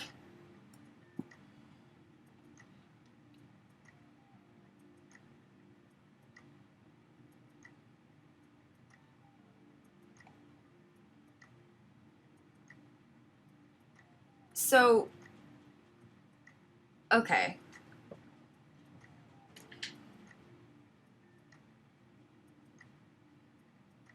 There was a large... Okay, so...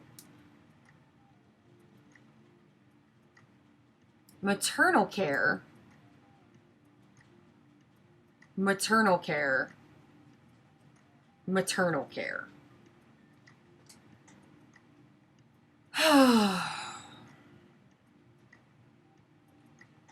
Nobody goes to the ER saying, help, I'm fat. They generally don't. No. I mean, you can't... Here, at least you don't get hospitalized because you're fat. Hospital beds aren't that plentiful. I mean, I don't think so.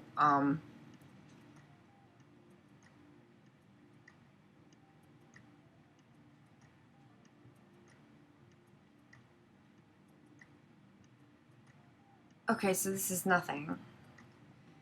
This is weird, though, isn't it? Like, so are they just... Did they just notice that, like, people who came in to give birth weighed more? Because, like, don't people generally gain weight when they're pregnant? I mean, I'm not an expert, but... Christ. So this is just obesity... But... So I don't even know... So you guys just put people into the hospital because they were fat? That seems unlikely.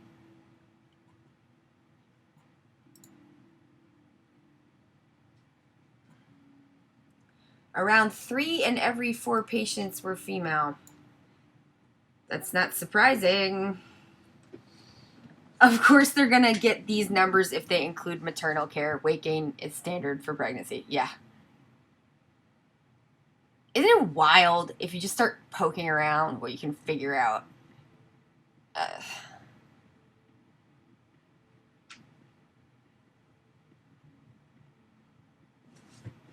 But how are they diagnosing people with obesity?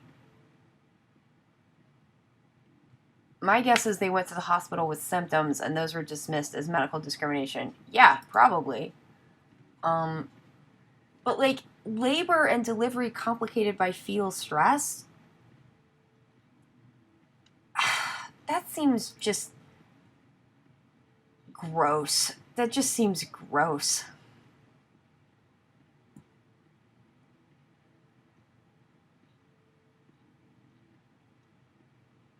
I don't understand. Like, how are people getting diagnosed?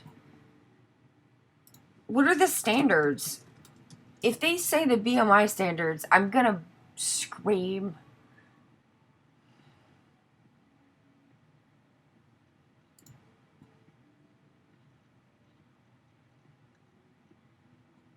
Implementing nice obesity guidance for staff and NHS trust audit.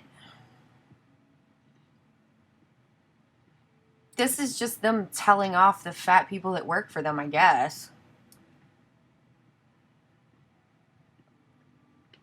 Like, can you imagine? Trying to keep weight off will damage the development of the fetus. NICE is their, like, it's some acronym for their, like some system that they're doing. I just read it, but I don't remember. Like, people love using, like, NHS numbers because they have this, like, big, like, data collection system that if they anonymize it, like, just because everybody's going to the NHS, that they anonymize this data, then, like, they have this, like, really robust data set. But, like, not if they're just putting fat on, like, everyone who's fat, and they're just, like, fell down and hurt your knee, fat. Like, I mean, I had a car accident when I was 22 where my knee went into the dash and got hurt. And it hurt my back, and it's done a lot of bad things in my life. But, the doctor, like, suggested bariatric surgery.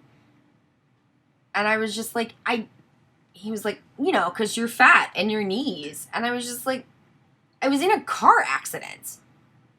Like, that impact, like, I have an impact injury to my knee. Because, like, before this car accident, I was kind of a jock.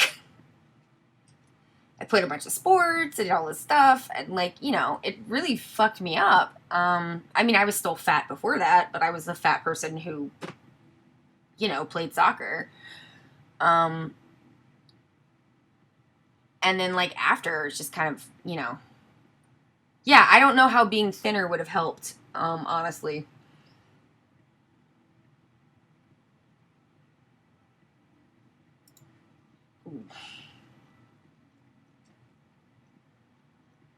It was so upsetting. Like, this is before I found fat activism. I, like, went back to my car. I just sat there and cried because I didn't have insurance.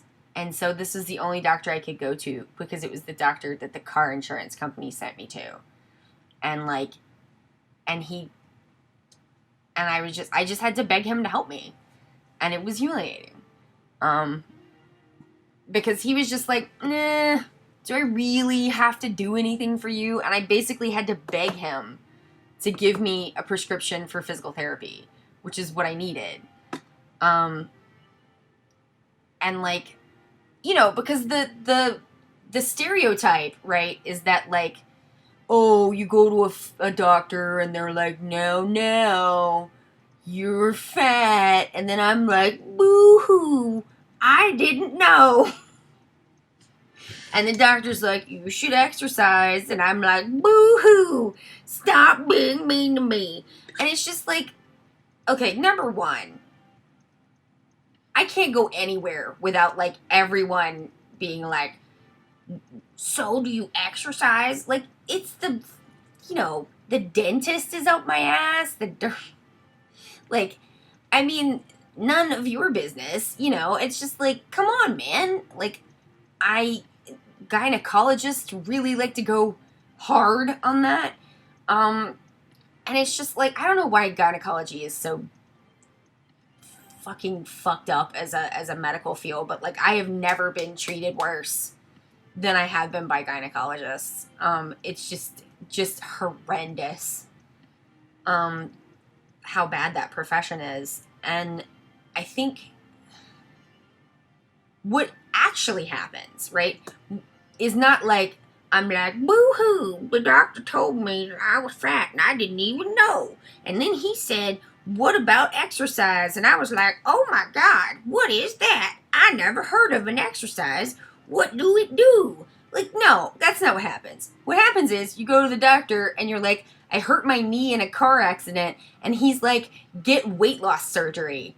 And I'm like, okay, but what about my knee? And he's like, get weight loss surgery. And I'm like, can I please have a prescription for physical therapy? And he's like, I don't know. And that's what it's like. You're scared to go to the gym. I'm sorry. I understand that, you know. I mean, it's just like, I want to say I don't care what doctors say to me. I do actually care because I'm just like, why are they so cruel? I mean, because it's not just like a doctor's like, well, no, say something, you know, stepping on eggshells. No, they're like bastards. You know, like the woman at Planned Parenthood who was like, well, I can tell by looking at you that you probably have PCOS, and that means you're going to get cancer, so you need to lose weight. And, like, no, because then I saw another doctor who was not a shithead, and she did medical tests. Shocker. And then it turned out I don't have PCOS. So that was just a bunch of bullshit for no fucking reason. And, like, that's the kind of thing that we're talking about. Because people are like, boo-hoo, did somebody hurt your feelings? And I'm just like, buddy, I don't have any feelings left, okay? Like, they're all gone. I just need someone to help me. use the insurance I have. And he's like, oh, fat people use up too much health care. Well, if I could have gotten health care the first 2 times I asked for it, maybe I wouldn't be using so much. How would losing weight get rid of PCOS anyway? Fuck if I know. I don't know.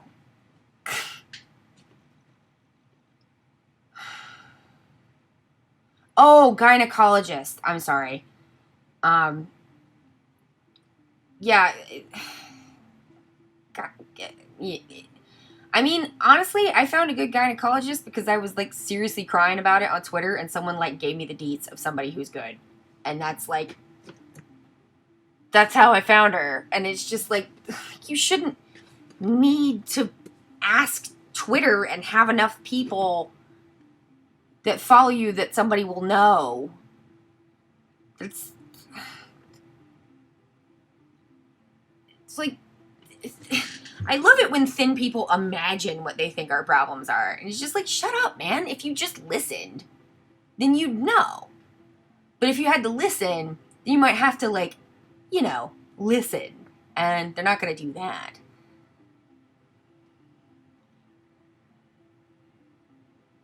How do cultures of self-quantification intersect with the modern state, and particularly in relation to medical provision and health promotion?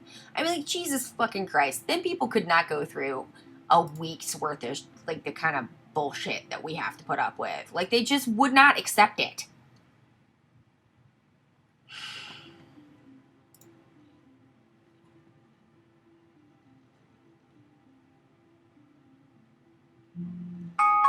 Ah!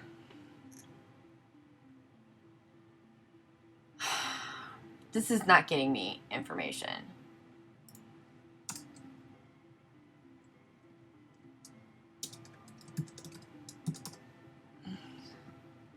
Oh.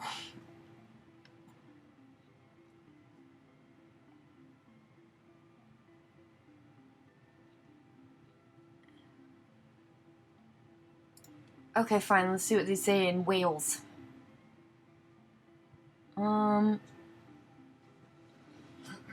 See, because they keep saying BMI is not used to diagnose obesity because people who are very muscular can have a high BMI without much fat. So then what are you using?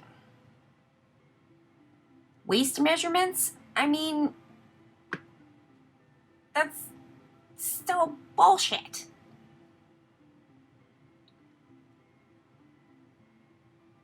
Do you sit too much?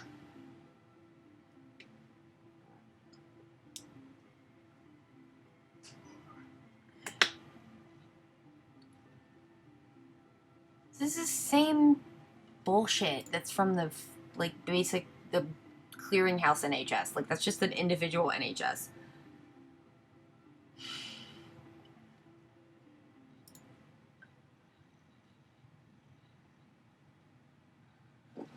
I just saw something interesting.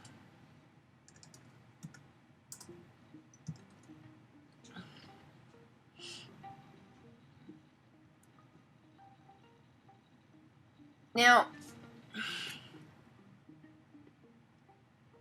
I don't know if I'm wrong about this, and certainly I'm sure someone will correct me if I am, but the lowest levels of fatness is in London, and the highest levels in Yorkshire and the Humber and the West Midlands. Isn't that, like, where people are poor? Like, there's less fat people where there's less poor people?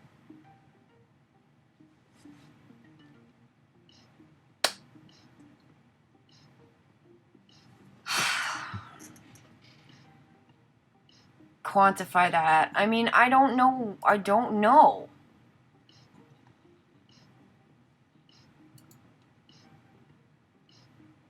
Assessment and management. Recommendations. Okay. Equips specialist settings for treating people who are very fat with special seating and adequate weighing and monitoring agreement. I agree.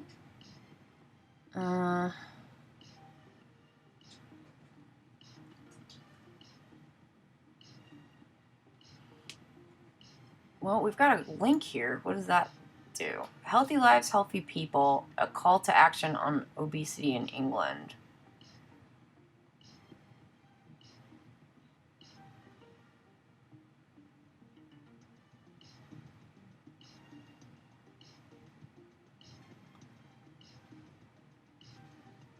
Okay, so let's see what we got. Standards. Scale of the challenge. Blah, blah, blah, blah, blah. Many lives are blighted each day by back pain. Yeah, bitch, that's called middle age.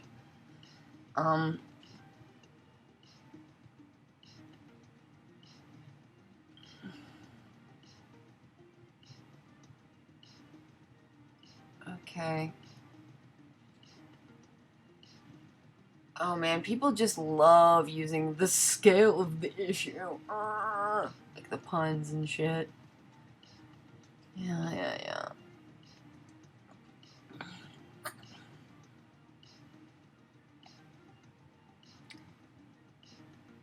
Okay. Differences and inequalities.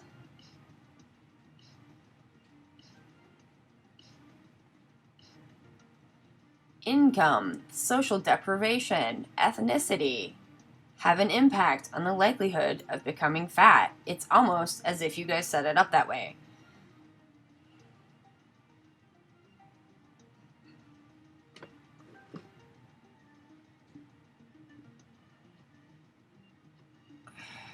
I mean, if trends continued unchecked, I mean, people are getting taller. No one seems to mind.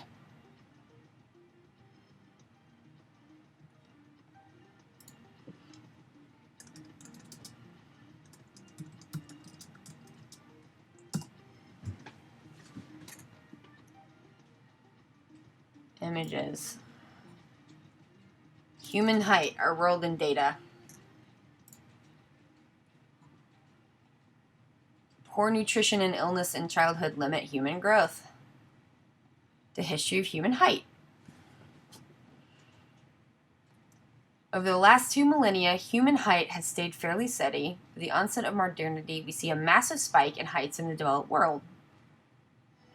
Yeah, here you go. Add a country. Let's add the United States. And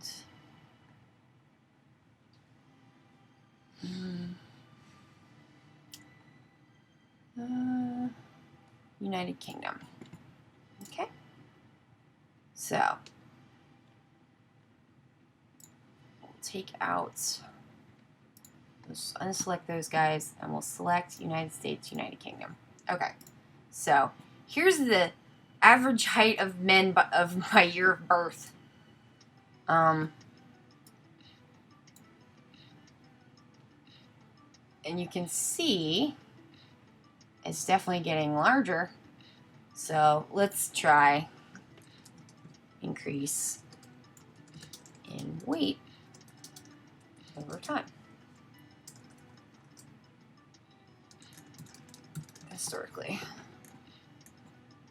Images.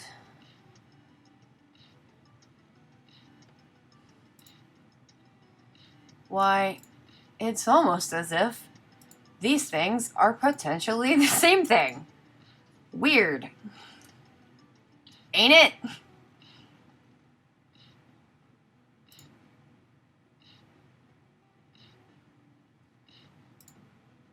Average baseball player sizes? Huh. Like, no one minds when it's height. Isn't BMI less accurate for taller people too? I mean, it's not accurate for anybody. Like, accurate to what? I mean, it's like, it is, as one of my friends on Twitter said, like, it's, if you melted a person down, how much goo would you have? Like, if you put it in a jar, like, what good is that? Like, what would an accurate measurement of that, like, be for? Do you know what I mean? Like, I'm not trying to, like, you know, make fun of your question or anything, but I just, like, I mean, because the question is not, in my opinion, like what BMI is supposed to. Oh, thank you. Yeah, what BMI is supposed to measure is or like whether or not it's accurate or not. But it's just like, what is it for? Like, what is it supposed to do? And it doesn't do what it's supposed to do. So what is it besides, like, my conception of what BMI does is it takes oh, your dad says that it has a more linear relationship between weight and height than it should. That's certainly true. I mean, it's like this plotted kind of graph that, you know, because people are like, oh, it was just, you know, it was just developed on white people, or, you know, I saw someone say white women. That's incorrect. It's like 200 dudes in Belgium. Not even just in Belgium, just like in Brussels. And then, like, by a guy who was trying to figure out what the perfectly, like, average man would be. And, like, you know, like, oh, well, what's the mass of a population? But it's just like, but, like, what do we need to know that for? Like, what is it for? You know? Like, it's like when people were using the, like, calipers to measure people's heads, like, were their measurements, like, less or more accurate? But it's just like, but what do they need to measure people's heads for? Like, I mean, I know they do that for babies because, like, you know, because there could be issues, but it's just like, you know, the eugenics, like, measuring, like, this and the size of a head and the nose and the earlobes and stuff, and it's just like, for what? What is that supposed to tell you? It doesn't tell you anything. It doesn't tell you anything useful. And so you can just say, like, I've got all these earlobe measurements, and then you can plot your earlobe measurements on a map or on a graph. But at the end of the day, you have nothing. Like, unless what you want to publish a paper on is the average size of earlobes. Like, okay, you could do that, but, like, for what? You know, I mean, like, it should, it's just like, yeah. Okay, so I'm just like,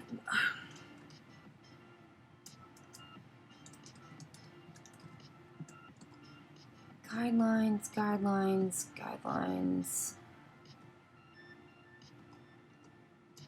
I mean, because the whole point of the concept, yeah, I mean, it is mind-boggling that we would use something like that to talk about health, because it's just like, it is essentially, does someone look weird? Or do they look healthy? But it's like, don't you have, like, blood tests that you could do? Do an x-ray? Something? Like, I mean, what do we need to do that for? We don't do that with other stuff. So, like, why? I think that what BMI does is it gives people's prejudice math. It turns prejudice into math. It's just like, we think that these people are bad, and that we, like, and so we've decided that we're going to use math to show that they're bad. And so it gives people distance, and, like, so that they're like, well, it's not me, it's just the math. It's not me saying that you're bad, it's just the math that I did on you that says that you're bad. And it's like, but you made up that math. And I'm like, I mean, it's just math. So, yeah, I mean, and then they think they're objective. So it's like a way to hide what you're doing. I don't think I'm going to find this. I don't know enough about how they do their stuff to be able to, like, say that this is, like,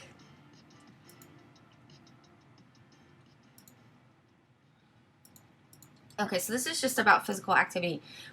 I don't know enough about how they do stuff at the NHS to be able to like pin that down and say that that's like why those numbers have jumped up like that. But like that's what I was told by someone who works there, by someone who said that they worked there. I don't have any backup for it. If anybody who's watching this later, because I'm probably gonna yank this down and put it on YouTube, if you know anything about like if it is true that when fat people are like intake or taken into like hospitals or whatever, that they like have to put on there that they're obese as part of their diagnoses, like please let me know. If you have like paperwork on that, please send it to me. I will keep you anonymous. And like yeah, I don't know what else to say about that, because like I at this point like I can't prove that out, and I don't know. I can't say that. So and I don't want to say it without having backup. So that's my suspicion, but as I say, I don't have anything for that, and I did not put in the magic Google search for that. Although like I every year, like about once a year, I try to track this thing down again, and I'm never able to. But I don't know if it's that I just like not inputting the right search terms, or if this is something that's like not publicly available guidance. I don't know. But yeah, so that's the research stream, y'all. I hope you enjoyed it.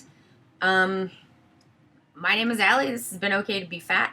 I stream. It was a little early today because I knew I was going to take some extra time, but I stream every Monday from 7 to 8 p.m. Eastern time, and every Saturday from 4 to 6. So thank you guys so much for hanging out with me. It was a lot of fun. And it's you know, I love to do it. So I hope to see you guys again soon. And yeah, I'll talk to you later. All right, I gotta go. Bye.